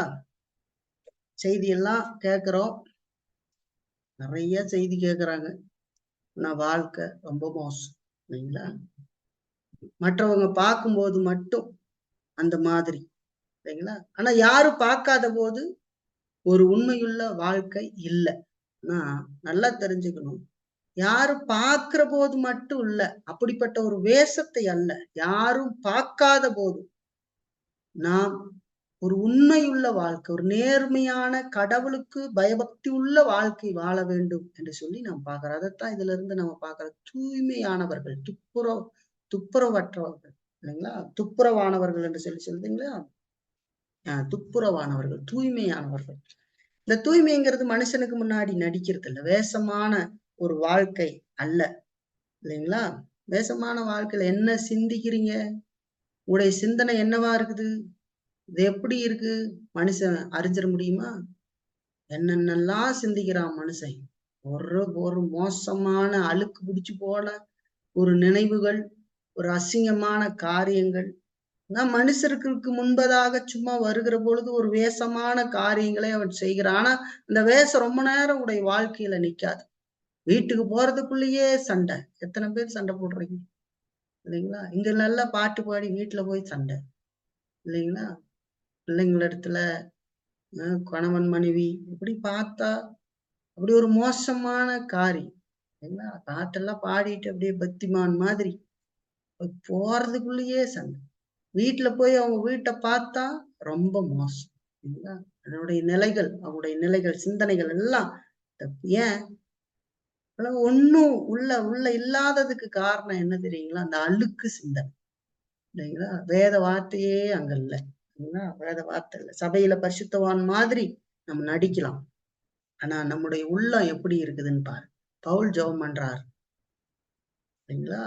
நீங்க துப்புரவானவர்களும் தூய்மை உள்ளவர்களாக இருக்கவும் அப்படின்னு சொல்றாங்க. கிறிஸ்து வரும் நாள் வரைக்கும் அந்த நாள் வரைக்கும் தூய்மை உள்ளவர்களாக நடிக்கிறது இல்லை. அப்ப உள்ள ஒண்ணு வெளிய ஒண்ணு அப்படிங்கிற ரட்ட வேஷம் நம்முடைய வாழ்க்கையில இருக்கக்கூடாதுன்னு சொல்லி பாக்குறோம்.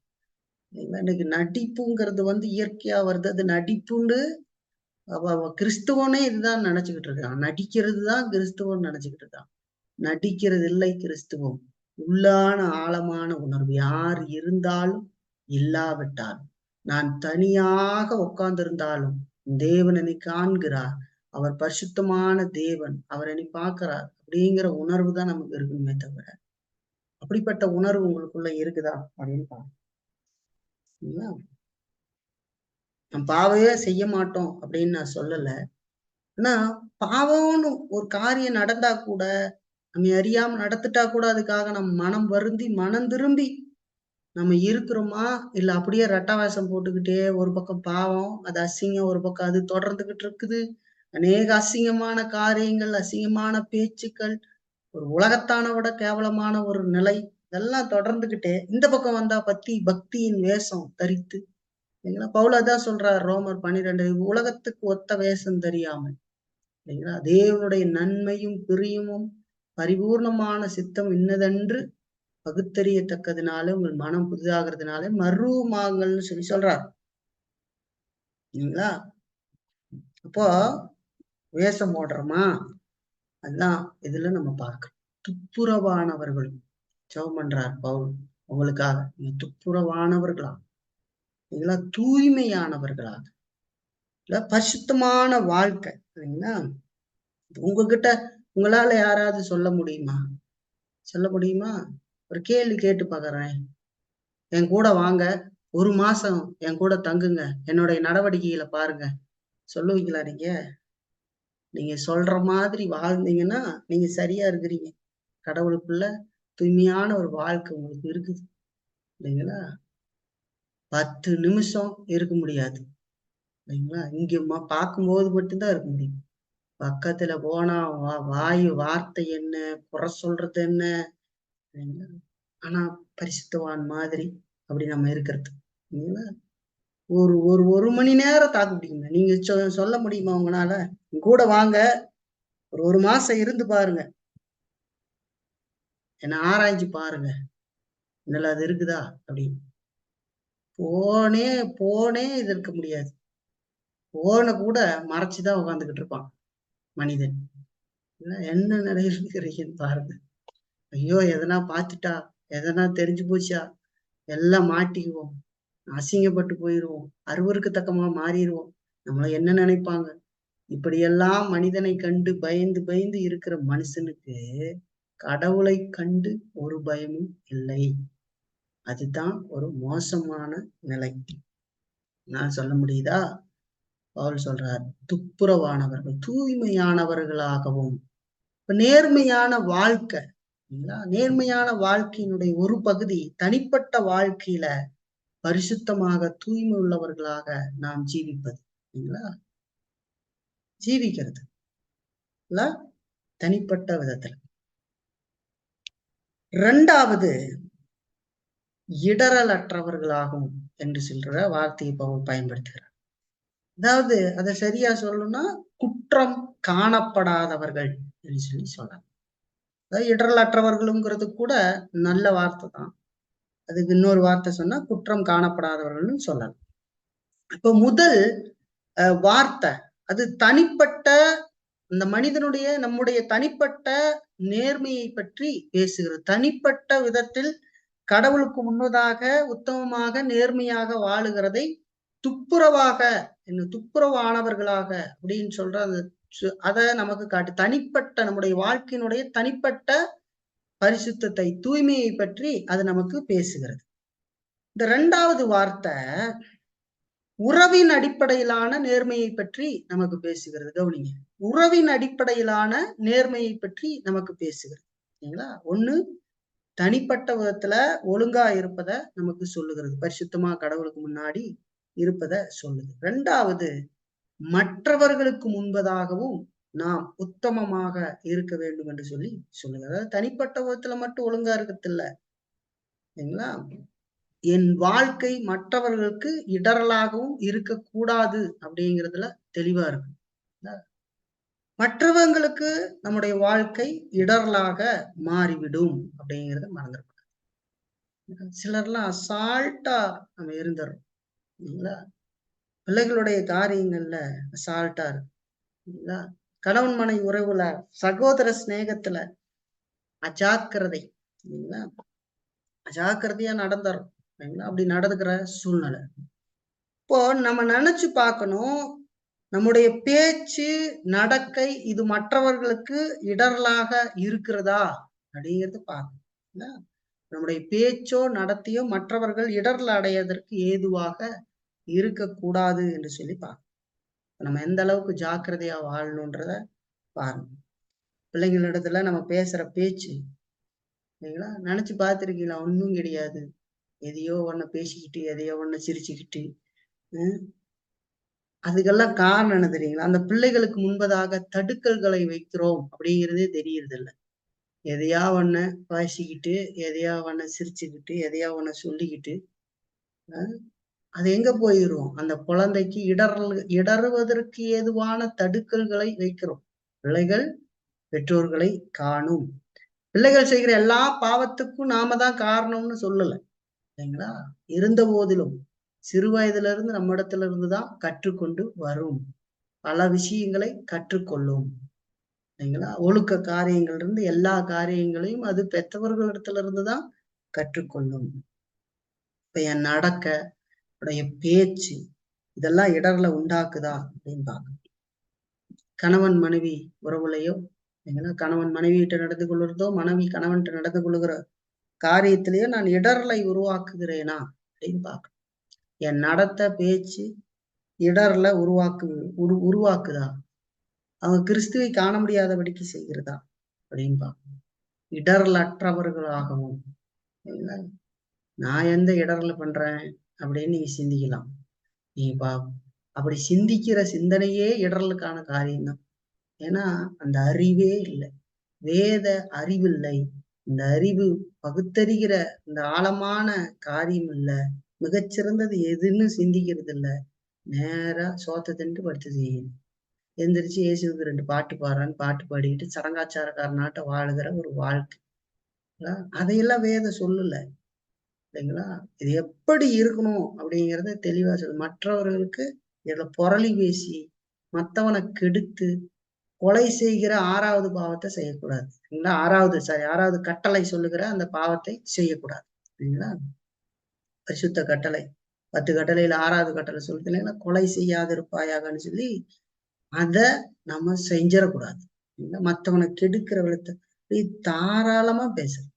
கடவுளுடைய வார்த்தையை பேச தெரியல, கடவுளுடைய வார்த்தையை சிந்திக்க தெரியல, கடவுளை பத்தி எதுவும் தெரியல, ஆனா புரளி பேசுறது, அடுத்தவனை குறை சொல்றது, இதெல்லாம் ஆட்டோமேட்டிக்கா வருது, சரளமா வருது, இடர்ல உருவாக்குகிற காரியம். அப்போ உறவு முறையிலான அடிப்படையிலான நேர்மையை பற்றி 2வது இருக்கு, இடரல். இடரலை உண்டாக்குகிறவன் அவனுடைய கழுத்துல எந்திரக்கல்லை கட்டி சமுத்திரத்தில் போடுறது நலம் அப்படின்னு சொல்லி இடறல் இல்லைங்களா. நடவடிக்கைகள் நடவடிக்கை கிறிஸ்துவன்னு சொல்லி ஆண்டவருடைய பிள்ளைன்னு சொல்லிக்கிட்டு இல்ல உலக மனிதனுக்கு முன்பதாக இடறல் இல்லைங்களா. வேலை ஸ்தலத்துல நண்பர்கள் காணுகிற வேலையில இருக்கிறவங்க இல்லைங்களா, படிக்கிற பிள்ளைகள் இல்லைங்களா, இவங்க வேலை செய்யறவங்க, வீட்டு பக்கத்துல இருக்கிறவங்க, பெண்கள் எல்லாருக்கும் முன்னாடி இடர்ல கொண்டு வந்து வைக்கணும். எல்லாம் ஒரு கிறிஸ்துவனா, என்ன கிறிஸ்துவனா இப்படித்தான் இருப்பானா அப்படிங்கிற அளவுக்கு கேவலங்களை அவர்களுக்கு முன்பாடிச்சு. இவனே பிஞ்சுக்கிட்டு தலையை சொரிஞ்சுக்கிட்டு ஊருப்பட்ட பேரை குறை சொல்லிக்கிட்டு இல்ல எப்ப பார்த்தாலும் மூஞ்சிய உருன்னு வச்சுக்கிட்டு இன்னும் வந்து ப்ரெஸ்ஸ அப்படியே சொல்றாங்களே மூஞ்சி பூரா அப்படியே ஒரு வெறுப்பு புடிச்சு போய் ஒரு சிரிப்பு இருக்கிறது இல்ல, ஒரு சந்தோஷம் இருக்கிறது இல்ல, இல்ல கிறிஸ்துவனுடைய அந்த மகிழ்ச்சி எது இல்ல, அப்படியே ஒரு ஒரு மாதிரி தெரிஞ்சுக்கிட்டு இவனே கிறுக்க மாதிரி தெரிஞ்சுக்கிட்டு இருக்கிறானே, இதுதான் கிறிஸ்துவமா? மத்தவனுக்கு இடரலை உருவாக்குகிற ஒரு காரியம். தாராளமா பேசுறது சரிங்களா.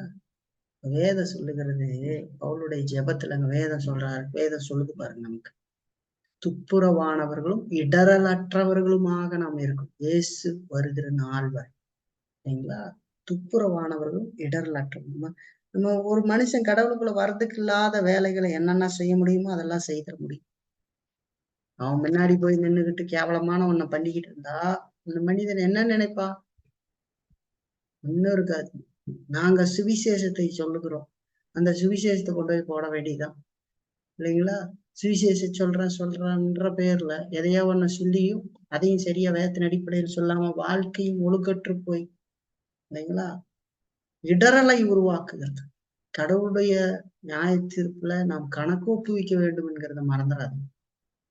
இடர்ல உருவாக்குறது, குடும்பத்துல பிள்ளைகளுக்குள்ள சமுதாயத்துல ரசிக்கப்படாதவன்ற கூட இடர்ல உருவாக்குறது. கிறிஸ்துவை அவர்கள் வாழ்க்கையில காணணும், கிறிஸ்துவை காணணும். கிறிஸ்துவ நீங்க போய் பாருங்க, கண்ணாடியில் போய் நின்று என்னை பார்க்கும்போது கிறிஸ்துவ காண்றாங்களா அப்படின்னு உங்களை நீங்களே கேட்டு பார்த்துக்கோங்க. நீங்க பிரசங்கத்தை கேட்டுட்டு போய்க்கிறீங்க, என்னை பார்க்கும்போது ஜனங்கள் ஓ கிறிஸ்து இப்படி இவங்களை நடத்துறாரு, இவங்க அவ்வளோ நல்லா இருக்கிறாங்க அப்படின்னு சொல்ற மாதிரி ஒரு வாழ்க்கை உங்க வாழ்க்கையில உண்மை இருக்கா, நேர்மை முதல்ல இருக்கா, வார்த்தையில ஒரு நேர்மை இல்ல, சிந்தனையில ஒரு நேர்மை இல்ல, இதெல்லாம் ஏதாவது இருக்குதா என் வாழ்க்கையில? இல்ல அப்படின்னு சொல்லும் பொழுது நம்முடைய வாழ்க்கையில அதெல்லாம் இல்ல அப்படின்னு நமக்கு தோணுனா, ஆண்டவரே என்ன மன்னிங்க, என்னை வந்து பரிசுத்தப்படுத்துங்க, நான் உமக்கு பிரியமா வாழணும் அப்படின்னு இன்றைக்கே ஒரு முடிவு சேர்த்துக்கு பாரு. தொடராதீங்க இந்த பாவத்திலேயே தொடர்ந்துகிட்டு, வேஷமான வாழ்க்கையில தொடர்ந்துகிட்டு போகாது. நான் கிறிஸ்து வருகிற ஒரு நாள் உண்டு. இன்னைக்கு நம்ம அப்படி நினைச்சுக்கலாம், வாழ்க்கையில நினைத்து கொள்ளலாம்.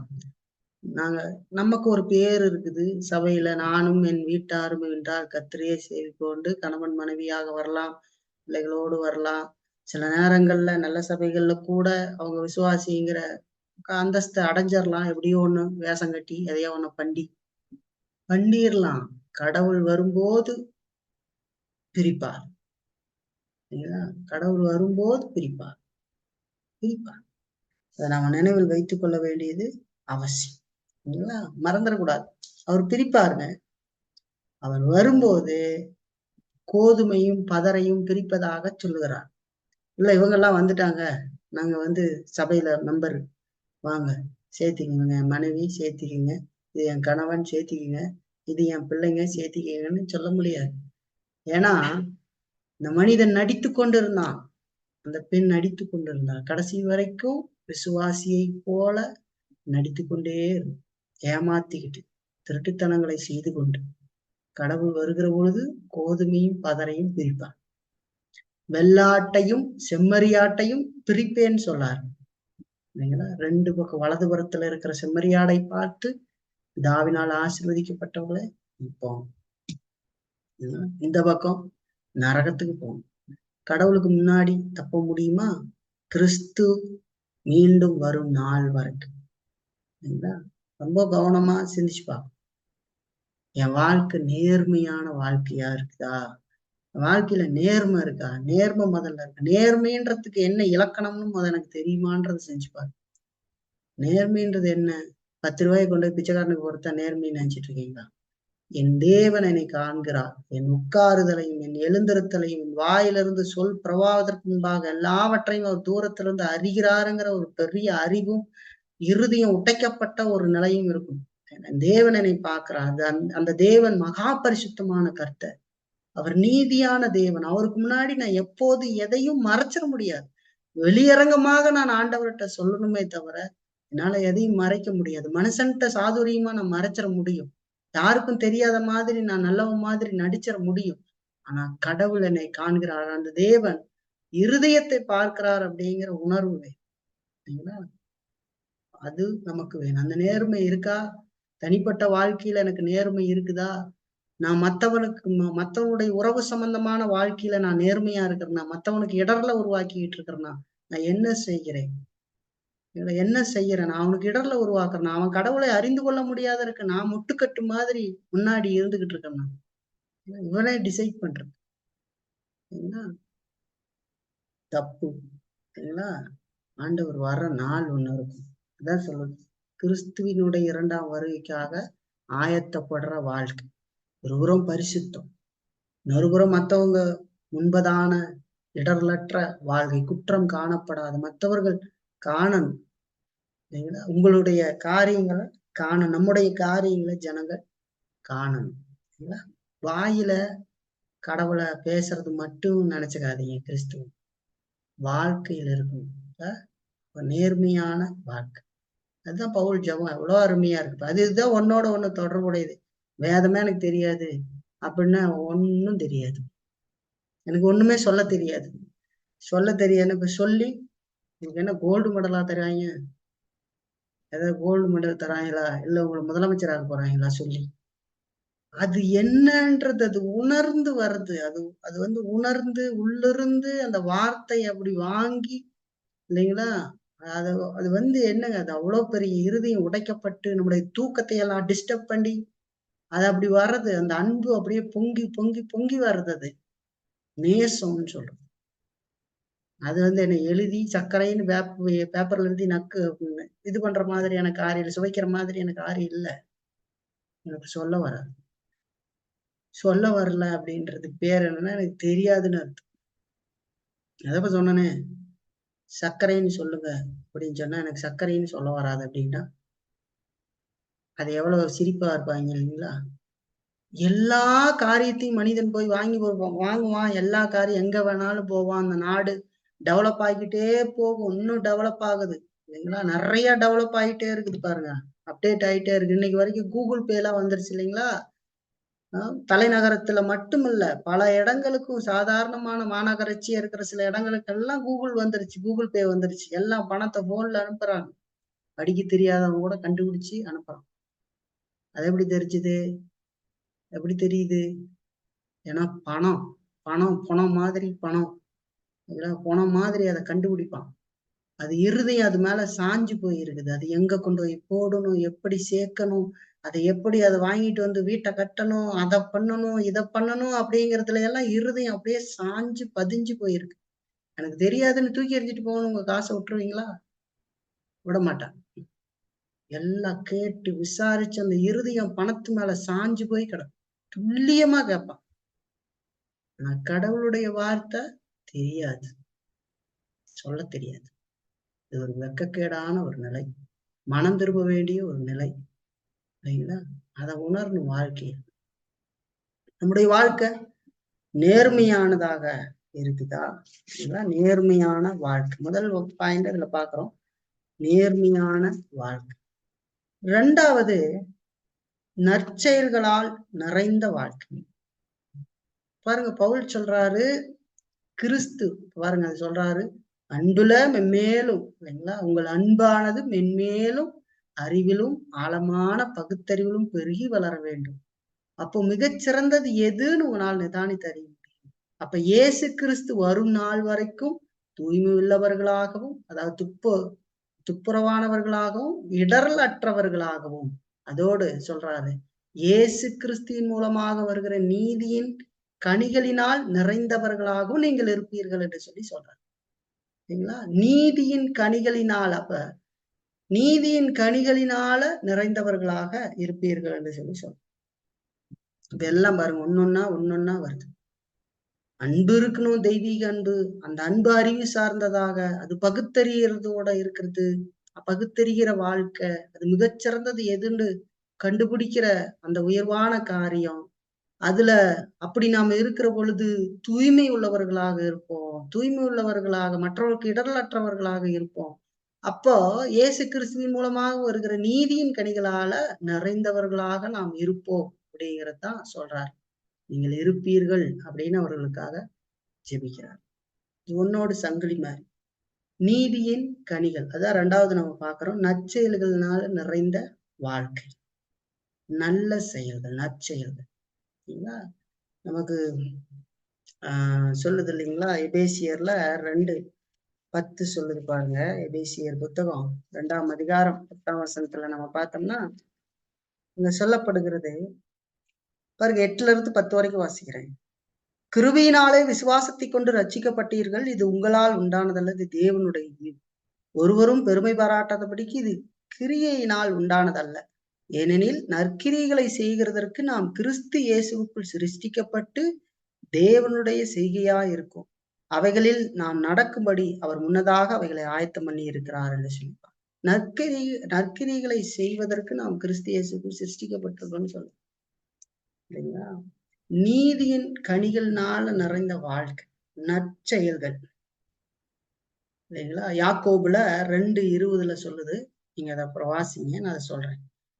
கிரியை இல்லாத விசுவாசம் செத்தது என்று சொல்லி சொல்லுகிறது. யாக்கோபு 2:20 கிரியை இல்லாத விசுவாசம் செத்தது என்று சொல்லி சொல்லப்படுகிறது.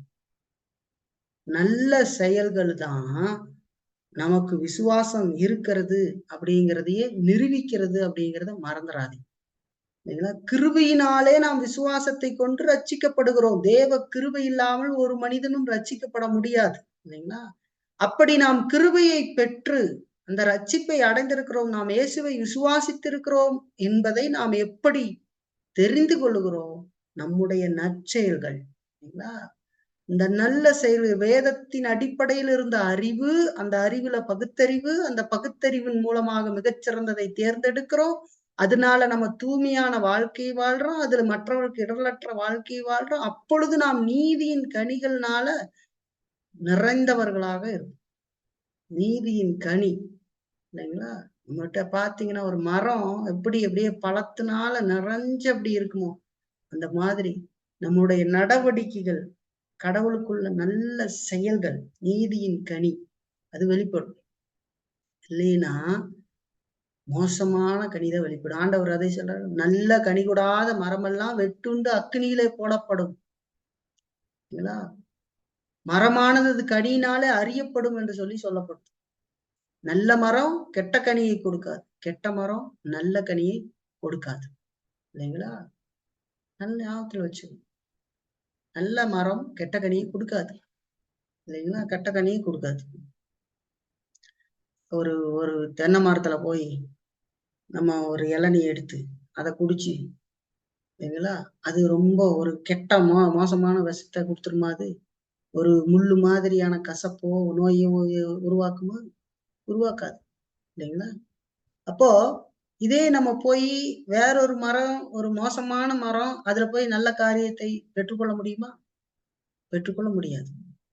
அப்போ நாம கடவுளுக்குள்ள இருக்கிறோம். நாம விசுவாசம் உடையவர்களாக நாம ரட்சிப்பை அடைந்திருக்கிறோம் அப்படிங்கிறது, நமக்கு விசுவாசம் இருக்குது அப்படிங்கிறதே அந்த நற்செயல்கள் தான் நிரூபிக்கும். நற்செயல்கள்னாலேயே உன் மனதுக்கு வருது, அநேகருக்கு வருது. ஏன் திருப்தினா நான் ஒரு 10 பேர்த்துக்கு சாப்பாடு வாங்கி கொடுக்கறது, ஒரு 10 ரூபாய் பிச்சை எடுக்கிறது, அதுதான் நினைச்சிடக்கூடாது இல்லைங்களா?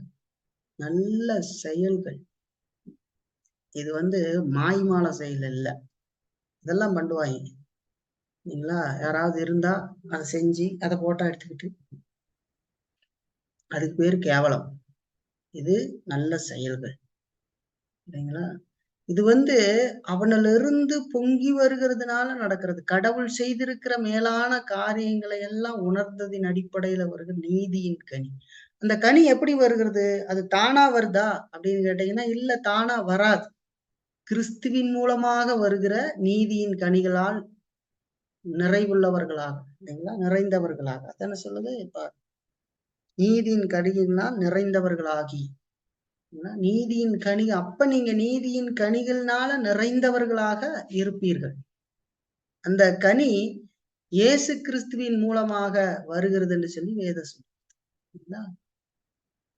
பாருங்க, அதான் சொல்றோம் இல்லைங்களா? இந்த நல்ல செயல் தான் நாம் விசுவாசமாக நமக்கு விசுவாசம் இருக்கிறது அப்படிங்கிறதையும் நிரூபிக்கிறது. இயேசு கிறிஸ்துவின் வாழ்க்கையில செய்த எபேசியர்ல படிச்ச மாதிரி நற்கிரிகளை செய்வதற்கு கிறிஸ்து இயேசுக்குள்ளாக நாம் பிடிக்கப்பட்டிருக்கோம், இல்லைங்களா? சிருஷ்டிக்கப்பட்டு இருக்கிறோம் என்று சொல்லி வேதம். நான் விசுவாசத்துக்குரியவனாக இருப்பேன் என்று சொன்னால் என் வாழ்க்கையில நற்கிரிகள் இருக்கணும், பார்த்தீங்களா? அப்ப அறிவு இருந்தாதான், பாத்தீங்களா, அந்த இறையில் அறிவு, அதுக்குள்ள பகுத்தறிவு மிகச்சிறந்தது எதுங்கிறது, அதோட உள்ளையும் வெளியும் நேர்மையான வாழ்க்கை, இல்லைங்களா? அப்போ நம்முடைய வாழ்க்கையில நீதியின் கனி நிறைந்திருக்கும், இல்லைங்களா? பாருங்க, அது அப்படியே ஒரு சங்கிலி மாதிரி வச்சுக்கணும், இல்லைங்களா? அன்பு, நன்பு, அறிவு சார்ந்த இறையில் அறிவு, அது பகுத்தறிகிற காரியம், அதுல மிகச்சிறந்தது பெஸ்ட் எடுக்கிறது. அடுத்து சொல்றாரு பவுல் ஜெபம், உள்ளும் புறம்பும் நேர்மையான வாழ்க்கை, இல்லைங்களா? துப்புரவானவர்களும் இடரல் அற்றவர்களும் என்று சொல்லி சொல்ல, உள்ளும் புறம்பும் நேர்மையான வாழ்க்கை. அப்பொழுது நம்முடைய வாழ்க்கை நீதியின் கனிகள்னால நிறைந்திருக்கும் என்று சொல்லி பார்க்க. அப்படிப்பட்டவங்களுக்கு தான் இயேசு வெகுமதிகளை கொண்டு வருகிறார் என்று சொல்லி பார்க்கிறோம். மாய்மாலமா நடந்துகிட்டு இருக்கிறவங்களுக்கு இல்லை, அவங்களுக்கு இல்லை, அவங்களுக்கு சாட்ட வரும், இல்லைங்களா? ஏமாத்து வேலை செய்யறவங்களுக்கு ஒரு நாள் வெளிப்படும். நிறைய பேரை நான் பார்க்க முடியுது, இந்த மாதிரி நடக்கிறவங்களை பார்க்க முடியும். நம்முடைய வாழ்க்கையில கூட அந்த மாதிரி நிறைய குறைகள் இருக்கு. இந்த குறைகளோடு பயணிக்கிறதுக்கு முயற்சி செய்யறது மாதிரி மோசமான நிலை இல்லை, இல்லைங்களா? பாருங்க, இதெல்லாம் அந்த விதத்துல உணரும். சரி, கடைசி பாயிண்டா ஒண்ணு பார்ப்போம். பார்த்தாச்சு, நேர்மையான வாழ்க்கை, நற்செயல்கள்னால நிறைந்த வாழ்க்கை. இப்போ அப்படிப்பட்ட வாழ்க்கையினுடைய இறுதி நோக்கம் என்ன? அப்படி வாழ்றதுனால என்ன நடக்குது, இறுதியா அது என்ன நடக்கும், நம்ம வாழ்றதுனால இறுதியா என்ன நடக்கும் அப்படின்னு சொன்னா, வேதம் சொல்லு, கடைசியா அவர் ஜெபம் பண்ணி முடிக்கிறாரு, அது தேவனுக்கு மகிமையும் துதியையும் உண்டாக்கும், ஏற்படுத்தும் என்று சொல்லி சொல்றாரு, இல்லைங்களா? தேவனுக்கு மகிமையும் துதியையும் உண்டாக்கும். எல்லா வார்த்தைக்கும் தப்பு தப்பான அர்த்தம் கொடுத்திருக்கிறதுனால நான் அப்பப்ப அந்த வார்த்தைகளை சொல்ல வேண்டியதா இருக்கு. மகிமை துதி, ஏன்னா தேவனுக்கு மகிமை துதி உண்டாகும்.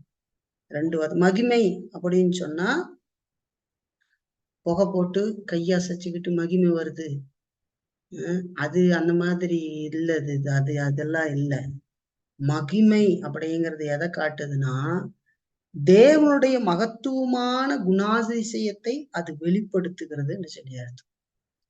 அவர் எவ்வளவு பெரிய மகத்துவமான தேவன், அவர் எப்படிப்பட்ட தேவன் அப்படிங்கிறத அது வெளிப்படுத்துகிறது. இப்ப தேவனுடைய மகிமை அந்த மகிமையினுடைய வெளிப்பாடு அவருக்கு துதியை கொண்டு வருகிறதுன்னு சொல்லி பார்க்கிறோம், புகழ் கொண்டு வருகிறது. உங்களுக்கு புரியுற மாதிரி ஈஸியா சொல்லணும்னா, டெஸ்லா கம்பெனிங்கிற ஒரு கம்பெனி, ஒரு ஒரு ஒரு ஒரு பையன், ஒரு வாலிப பையன், இந்த சூரிய ஒளி இருக்குல்ல, கவனிச்சுக்கிடுங்க, சூரிய ஒளி இருக்குது இல்லைங்களா? சூரிய ஒளியிலிருந்து அந்த லென்ஸை வச்சு அப்படியே ஒரு ஓவியத்தை வரைகிற ஒரு வேலையை செய்திருக்க சமீபத்துல. தமிழ் பையன்தான். அப்படி அந்த பையன் அந்த அந்த லென்ஸ் இருக்கு இல்லைங்களா, அதை வச்சு சூரிய ஒளியிலேயே அந்த நெருப்புலயே கட்டையில அழகா ஓவியத்தை வரைகிறான். அப்படி வரைகிற அந்த டெக்ஸ்லா அந்த கம்பெனியினுடைய லோகோவை வரைகிறான். அந்த வரைஞ்சு அது பூரா ஒரு சாதாரண பையன், சாதாரணமா இருக்கிற பையன், இல்லைங்களா? அப்படி பல போட்டாக்களை வரைஞ்சிருக்கிறான். அப்படி அந்த லோகோவை போடும் பொழுது, அந்த லோகோ, அந்த கம்பெனி, அது பெரிய நிறுவனம், அந்த நிறுவனத்துடைய கம்பெனி பார்த்துட்டு அதை நாங்க எடுத்து பயன்படுத்திக்கிட்டா அப்படின்னு சொல்லி கேட்டு அதை எடுத்து அவங்களுடைய இதுல போட்டுக்கிட்டதும், அதுக்கு பின்னாடி அந்த பையனுடைய அந்த காரியம், அந்த படைப்பு வெளியில வரத நம்ம பாக்குறோம் இல்லைங்களா? அந்த பையனுக்கு பல புகழ்ச்சிகள். பெரிய பெரிய மனிதர்கள் அந்த பையனை பத்தி பேசுறாங்க இல்லைங்களா? அது எவ்வளவு அந்த பையனுக்கு புகழ்ச்சியா இருக்கு இல்லைங்களா? எவ்வளவு ஒரு இப்ப அந்த படைப்பு வெளியே வருகிற பொழுது அது மிகப்பெரிய அந்த அந்த காரியத்துல எப்படி அந்த பையனுக்கு மகிழ்ச்சியை உருவாக்கினதோ, அவன் செய்த வேலைக்கு புகழ் உருவானதோ இல்லைங்களா? அது மாதிரி ஆண்டவருக்கு ஆண்டவருக்கு மகிமை இருந்தாலும், அவர் மகிமை உடையவர் தான் இல்லைங்களா? ஆனாலும் அந்த மகிமை அதெல்லாம் தாண்டி அவர் வெளிப்படுகிற பொழுது இல்லைங்களா? 2வது வருகையில வெளிப்படுகிற பொழுது அவருக்கு மகிமையும் துதியும் நம் மூலமாக உண்டாகும் என்று சொல்லுவார் இல்லைங்களா? மிகப்பெரிய ஒரு மகிமையும் துதியும் அவருக்கு ஏற்படும் சொல்லி வேதம் சொல்கிறது இல்லைங்களா? படைப்பவருடைய மகிமையை காட்டினாலும் இதெல்லாம் அந்த மகிமை அவருடைய மகிமையை காட்டினாலும் நம்ம நம்ம நம்மனால அவருக்கு ஏற்படுகிற ஒரு மிகப்பெரிய மகிமை இல்லைங்களா? அது உண்டாகும்னு சொல்லுது பாருங்க. நித்திய மகிமை, நித்திய புகழ்ச்சி அவருக்கு நம் மூலமாக நாம் இப்படி நடப்பதின் மூலமாக உருவாகும் இல்லைங்களா? நேர்மையானவர்களாக நாம நீதியின் கடிகள்னால நிறந்தவர்களாக நாம் வாழ்கிறதின் மூலமாய் அவர் வருகிற பொழுது அவருக்கு நித்திய மகிமை வரப்போகிறது என்று சொல்லி பார்க்கிறோம் இல்லைங்களா? எப்படி? நம்முடைய மீட்பினால அவருக்கு மகிமை உருவாகும் இல்லைங்களா?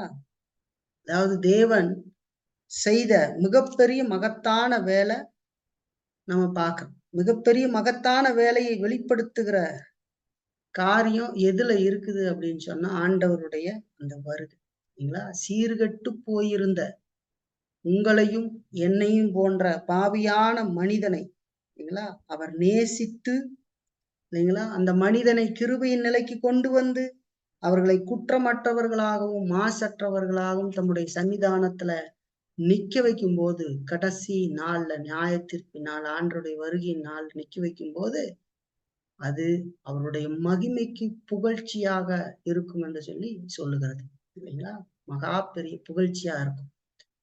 எப்படி படைப்பு வெளிப்படுத்துகிற பொழுது எல்லாரும் கை தட்டி அந்த காரியத்தை புகழ்றாங்களோ, ஒரு சினிமா படம் எடுக்கிறாங்கன்னு வச்சுக்கோங்க.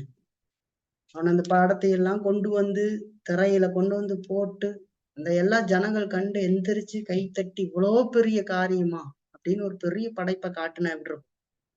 இப்ப அது வரைக்கும் அந்த மனிதனுக்கு புகழ்ச்சி இருக்கு. அவன் தான் அதை தயாரித்திருக்க எல்லா அதாவது அதைத்தான் அவன் தான் அதெல்லாம் எழுதி சரி பண்ணி எல்லாம் கொண்டு வந்திருக்கான். நான் எப்ப புகழ்ச்சி வருகிறது? அது வெளிப்படுகிற பொழுது இல்லைங்களா? இயேசு கிறிஸ்து வெளிப்படுகிற பொழுது இல்லைங்களா அவருக்கு மகிமை நம் மூலமாக உண்டாகிறது என்று சொல்லி இல்லைங்களா? நம்முடைய வாழ்க்கை நம்ம பார்க்கிறோம், நம்ம சின்னதா வாழ்ற வாழ்க்கை அவருக்கு நித்திய புகழ்ச்சி ஏற்படுத்துதா அப்படின்னு சொல்லி கேட்டா ஆமா அப்படின்னு சொல்லிப்பா.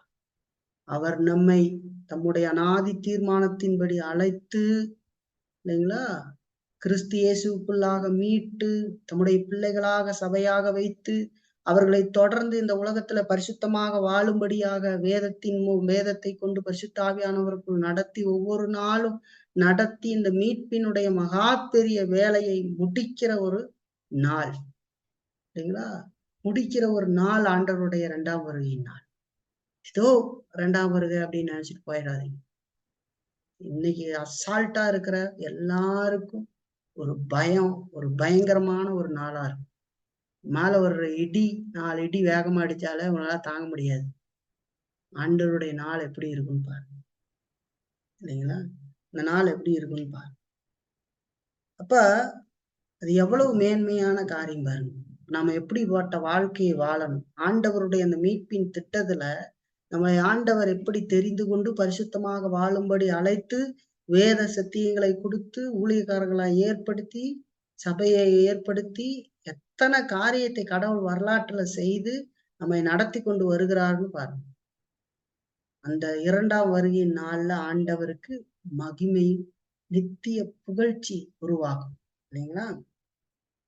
இல்லைங்களா? கடவுள் நம்மள செய்திருக்கிற அந்த காரியம் அது மூலமா நம்ம வாழ்ற வாழ்க்கை அது தேவனுக்கு நித்திய மகிமையை கொண்டு வருகிறது அப்படின்னு நினைச்சு நம்ம பார்த்தா அது எந்த அளவுக்கு இருக்கும் வாழ்க்கை வாழணும்ன்றது நமக்கு தெரியும் இல்லைங்களா? இல்லைன்னா சும்மா கிறிஸ்துவத்தையே சும்மா நினைச்சுக்கிட்டு இருக்காங்க, விளையாட்டுன்னு நினைச்சுக்கிட்டு இருக்காங்க. ஒரு பரிதாபகரமான நிலையை சந்திக்கிறதுக்கான நாள் வரும். அதான் தெரிஞ்சு ஒரு பரிதாப பீதி, ஒரு மகா பெரிய நாள் வரும்.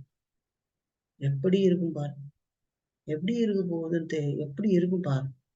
எல்லாம் பாருங்க, இப்போ கோதுமையிலிருந்து நெல் பிரிஞ்சு நிற்கும், வெள்ளாட்டுல இருந்து செம்மறியாடு பிரிஞ்சு நிற்கும். நம்ம நினைச்ச நிறைய பேர் இருக்க மாட்டாங்க. சரிங்களா? நீங்களும் நானும் இருக்கிறீங்களா, நீங்க இருக்கிறீங்களா அப்படின்பா. நான் என்ன மாதிரி இருந்துகிட்டு இருக்கிறேன், நான் ஆண்டவரை ஏமாத்திக்கிட்டு வாழ்றேன் இப்படி இருப்பேன். சரிங்களா? என்ன மாதிரி வாழ்ந்துட்டு இருக்கிறேன், ஏதோ இந்த உலகமே கதிங்கிறது மாதிரி நான் வாழ்ந்துகிட்டு இருக்கிறேன் பாக்கீங்களா? நம்ம நினைச்சிடக்கூடாது இப்போ வாழ்ற வாழ்க்கைன்றது வெறும் பரலோகத்துக்கு போறோமா நரகத்துக்கு போறோமா அப்படிங்கிறது மட்டும் இல்ல, அது தேவனுக்கு நித்திய மகிழ்ச்சியை உண்டாக்குகிறது என்று சொல்லி சொல்லப்படுகிறது. வேதம் தான் சொல்றாரு பவுல். அது தேவனுக்கு மகிமையையும் துதியையும் ஏற்படுத்தும் என்று சொல்லி சொல்றார். தேவ தூதர்கள்லாம் எந்திரிச்சு அந்த தேவ தூதர்கள் எல்லாம் ஆராவரிக்க, ஒரு ஆரவாரம் செய்ய நம்ம ஆண்டவருக்கு முன்னாடி நிற்போம். இவங்கதான் என்னுடைய மகிமையினுடைய வெளிப்பாடுன்னு கடவுள் காட்டுவார். எவ்வளோ பெரிய காரியம்! இயேசு கிறிஸ்து சிலுவையில நமக்காக மரித்து அடிக்கப்பட்ட அந்த ஆட்டுக்குட்டியானவர் இருப்பார்.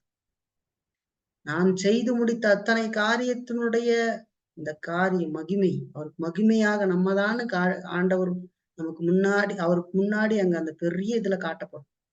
இவங்கதான் அந்த மகிமை, பிதாவினால் ஆசீர்வதிக்கப்பட்டவர்களே அப்படின்னு சொல்லுவார். எவ்வளவு பெரிய காரியம் பாருங்க. ஏதோ பரலோகம் போறோம் நரகத்துக்கு போறோம் அப்படின்னு பயந்து கீந்துக்கிட்டு வாழ்ந்துட்டு, என் வாழ்க்கை எப்படி இருக்கணும், ஆண்டவரை நீ அழைச்சிருக்கு. இந்த வாழ்க்கை ஆண்டவருக்கு மகிமையை கொண்டு வருகிறதாம், ஆண்டவருக்கு துதியை கொண்டு வருகிறதாம். இல்லைங்களா? நித்திய புகழ்ச்சியை ஒரு ஏற்படுத்தும். இல்லைங்களா? அதான் சொல்றாரு பவுல், எவ்வளவு அருமையா சொல்லி இருக்கிறார் பாருங்க. நீங்கள் கிறிஸ்துவின் நாளுக்கென்று துப்புரவானவரும் இடரற்றவருமா இருக்கு. அதுக்கு முன்னாடி எது பின்னாடி வரணும், முன்னாடி வந்து 10ஆம் வசனம், தேவனுக்கு மகிமையும் துதியும் உண்டாகும்படி. இல்லைங்களா? அவருக்கு ஏற்கனவே மகிமை இருக்குது. ஆனா இது எவ்வளவு நித்திய புகழ்ச்சி ஆண்டவருக்கு உருவாக்கும் பாரு. அதனால இந்த பவுலுடைய ஜெபம் முடியுது, இந்த 11ஆம் வசனம் ஜெபித்து முடிக்கிறாரு. அதுல எவ்வளவு ஒரு காரியம் இருக்குதுங்கிறத பாரு. இல்லைங்களா? பாருங்க, இந்த வாழ்க்கைன்றது சாதாரணமான வாழ்க்கையில் இது ஒன்றோடு ஒன்று தொடர்புடையது. நீங்கள் அன்புல வளரல அப்படின்னு சொன்னா நீங்க அறிவுல வளர முடியாது. நீங்க அறிவுல வளரல அப்படின்னு சொன்னா பகுத்தறிவுல வளர மாட்டீங்க.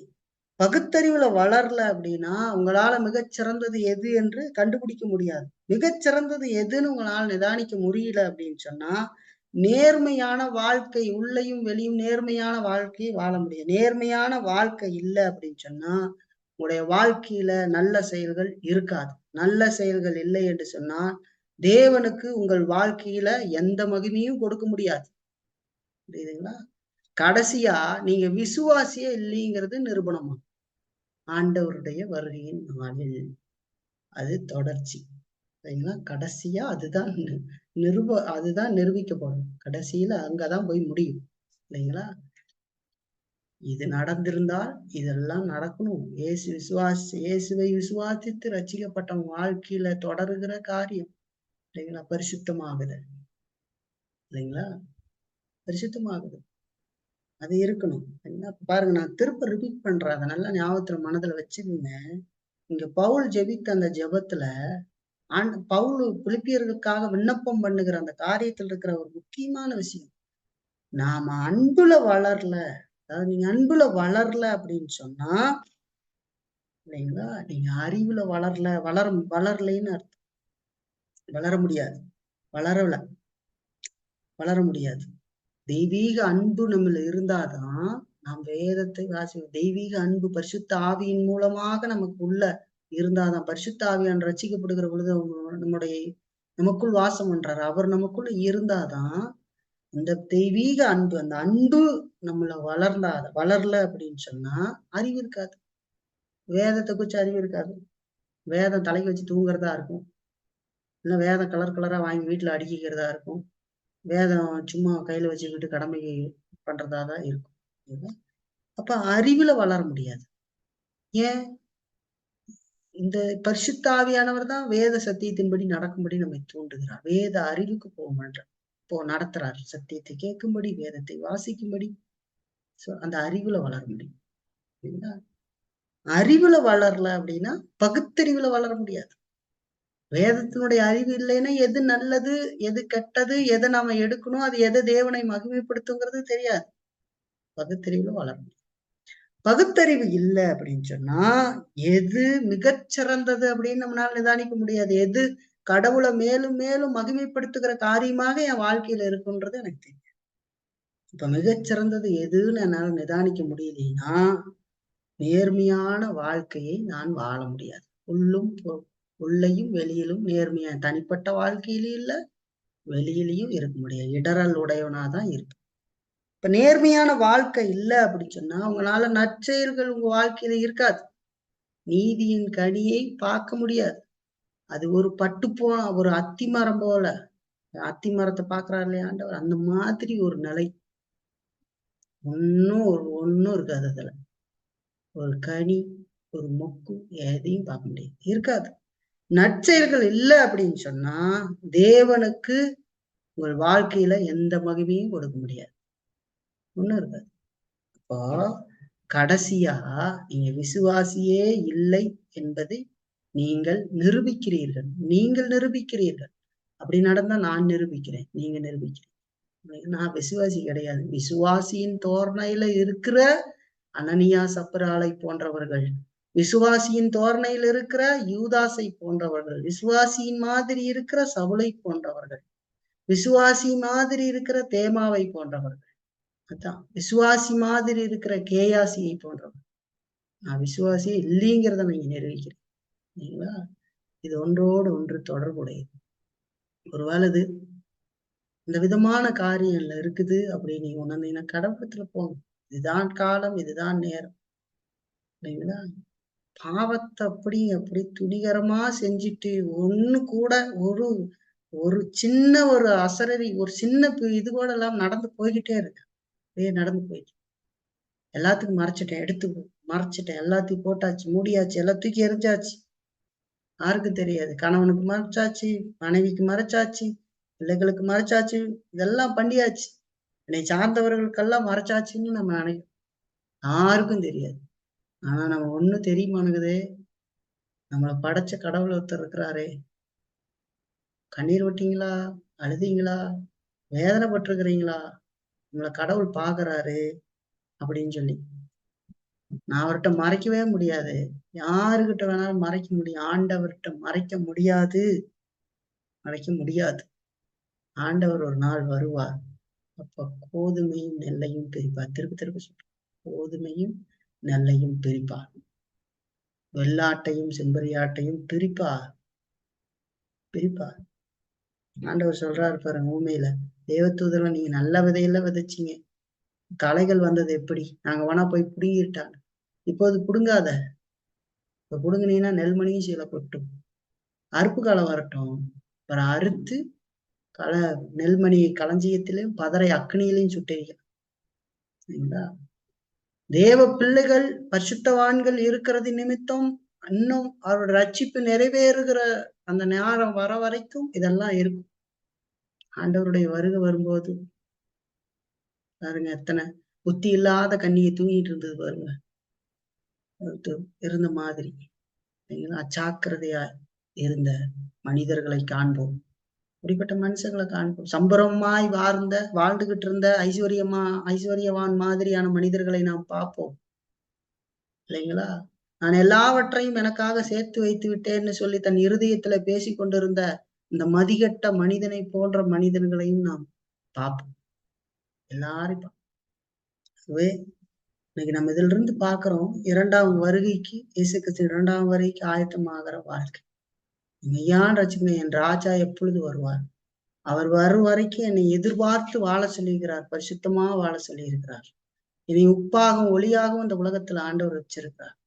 நான் ஆண்டவர் கொடுத்த வேதத்துல அந்த ஆண்டவரின் மேல இருக்கிற அந்த அன்பு அதுல அதுலயே அது நிரம்பி அந்த அந்த அன்புல நிரம்பி ஆண்டவர் கொடுத்த அந்த வார்த்தையில என் இருதயத்தை சாய்த்து பரிசுத்தாவின் துணையோடு அதை வாசித்து அனுதினமும் வாசித்து அதன் மூலமாக பரிசுத்தாவின் உதவியோடு காரியங்களை பகுத்தறிந்து மிகச்சிறந்தது தேவனை மகிமைப்படுத்துவது. புசித்தாலும் குடித்தாலும் எதை செய்தாலும் தேவனுடைய மகிமைக்கென்று செய்யுங்கள் ஆண்டவர் சொன்னாரு. அப்படி மிகச்சிறந்தது எதுன்னு நான் கண்டுபிடித்து அதை நான் கண்டுபிடித்து வாழ்வேன். அப்போ நான் நீதியின் கனிகள்னால நிறைந்திருப்பேன். என்னை காண்கிறவர்கள் எல்லா நற்செயல்கள்னால நான் நிறைந்திருப்பேன். என்னுடைய கனி இல்லாத வாழ்க்கை காணும், கனி உள்ள வாழ்க்கை. சரிங்களா? அது ஆண்டவர் வருகிற பொழுது அது அந்த அந்த காரியம் ஆண்டவருக்கு மகிமையை உருவாக்கும், மகிமையும் துதியை உருவாக்கும். எல்லாரும் எழுந்து நின்று இந்த மீட்பினுடைய மகா பெரிய காரியத்தை அந்த நாள்ல தெய்வ தூதர்கள்லாம் ஆர்ப்பரிக்க அந்த மகா பெரிய மகிமை புகழ்ச்சி நித்திய புகழ்ச்சி கடவுளுக்கு உருவாகும். சரிங்களா? நரகத்துக்கு போறேன் பரலோகத்துக்கு போறான்னு வாழ்க்கை வாழ்ந்துகிட்டு இருக்கிறது மட்டும் இல்லை இங்க வாழ்க்கை. கடவுளை மகிமைப்படுத்துறது, கடவுள் நமக்காக என்ன செய்திருக்கிறாருன்னு பாரு. இல்லைங்களா? அதான் நினைக்கிறோம். ஆகவே இன்னைக்கு நம்ம இதை பார்த்து முடிக்கிறோம். இயேசு கிறிஸ்துவின் 2ஆம் வருகைக்கு ஆயத்தமாகிற வாழ்க்கை. பவுலுக்கு சிறைச்சாலையில இருக்கிறாரு. சிறைச்சாலைக்குள்ள உட்காந்து எப்படி ஜெபம் பண்றாரு பாருங்க. எது முக்கியம்? எனக்கு இடுப்பு வலியா இருக்குதுங்க, எனக்கு கொஞ்சம் லைட்டு போட்டு கொடுக்க, ஒரு விளக்கு கொடுக்குறீங்களா? இன்னைக்கெல்லாம் லைட் இல்லை, விளக்கு ஒண்ணு கொடுக்குறீங்களா? நான் வச்சுக்கிட்டு கொஞ்சம் இருக்கு, கொஞ்சம் தலைவலி தைலம் இல்ல ஏதோ மூட்டு வலி தைலம் கொடுக்குறீங்களா அப்படின்னு கேட்டுக்கிட்டு இருந்தாருன்னு பாக்குறீங்களா? ஜெயில உட்காந்துக்கிட்டு. கரண்ட் இல்ல, ஒரு நாத்தம் பிடிச்ச சிறை, ஜெயில், வேதனை அத்தனையும் இருந்திருந்த போதிலும் அவர்ல இருந்த சமாதானத்தை எடுத்துக்கொள்ள முடியல. அப்ப அவருடைய சிந்தனை அவ்வளவு நிறைந்திருக்குதுன்னு பாருங்க. எப்படி ஆண்டவர்கள் அவர் நிறைந்திருந்தா அந்த மாதிரி இருக்க முடியும். பிலிப்பியர்களுடைய வாழ்க்கையில அப்படியெல்லாம் இல்லை அப்படின்னு இருந்தா அவர்கள் எப்படி பவுலுக்கு இங்க வந்து அனுப்பிச்சு வச்சிருக்க முடியும்? பவுல் அவங்களுக்கு ஜெபிக்கிறார், மென்மேலும் வளரட்டும்னு ஜெபம், வரட்டும்னு ஜெபிக்கல, அதெல்லாம் கொடுக்கப்படணும்னு ஜெபம் இல்ல, அது உங்களுக்குள் இருக்கிறது, அது மேலும் மேலும் வளரட்டும் அப்படின்னு சொல்லுவோம். மேல மேல மேல மேல அது வளர்ந்ததுன்னா நீங்க தூய்மை உள்ளவங்களா இருப்பீங்க, குற்றம் காணப்படாதவங்களா இருப்பீங்க, அழகான ஒரு அப்படியே ஜொலிக்கிற மாதிரி மத்தவங்களுக்கு வெளிச்சமா இருக்கு. எல்லாம் நின்னு பேச முடியுதா? பேச முடியுதா? நீங்க என்ன ஒரு 4 வார்த்தை கடவுளை பத்தி 40 வார்த்தை பேசினா ஒரு 4 வார்த்தை கூட கடவுளை பத்தி பேச மாட்டோம். ஒண்ணுமே இருக்காது. சரிங்களா? ஆகவே நம்ம எல்லாம் நினைச்சுக்கணும். கடவுளை இன்னைக்கு பாக்குறோம் அந்த பகுதியிலிருந்து இயேசு கிறிஸ்துவின் 2ஆம் வருகைக்கு ஆயத்தமாகிற வாழ்க்கை. அப்படி வாழ்க்கை அப்படி இருக்கணும். கடவுள் நம்ம எப்படி மீட்டிருக்கிறாருங்கிறத உணர்ந்து நம்ம பலவீனமா இருந்தாலும் ஆண்டவர்கிட்ட பலத்தை பெற்றுக்கொண்டு தொடர்ந்து நம்ம முன்னேற வேண்டியது அவசியம். ஏனோ தானோ என்ற வாழ்கிற வாழ்க்கை, ரகசிய பாவங்கள்ல மற்றவங்களுக்கு இடர்ல உருவாக்குகிற வாழ்க்கை, கனியற்ற வாழ்க்கை, இதெல்லாம் நாம் விசுவாசிகள் அல்ல அப்படிங்கிறத ஒரு நாள் அது நம்ம அதைத்தான் நிரூபிச்சுக்கிட்டு இருக்கிறோங்கிறத உணர்வு. இல்லைங்களா? கிரியில்லாத விசுவாசம் செத்ததுன்னு சொல்லுது. ஆகவே அதை நம்ம உணர்வோம். இயேசு கிறிஸ்துவின் 2ஆம் வருகைக்கு ஆயத்தமாகிற வாழ்க்கையை பரிசுத்தாவின் துணையோடு தொடர்ந்து நம்ம வாழ பிரயாசப்படுவோம். கர்த்தர் நமக்கு உதவுவார். நாம் யாவரும் கண்களை மூடி ஜெபித்து இந்த கூட்டத்தை நிறைவு செய்யலாம்.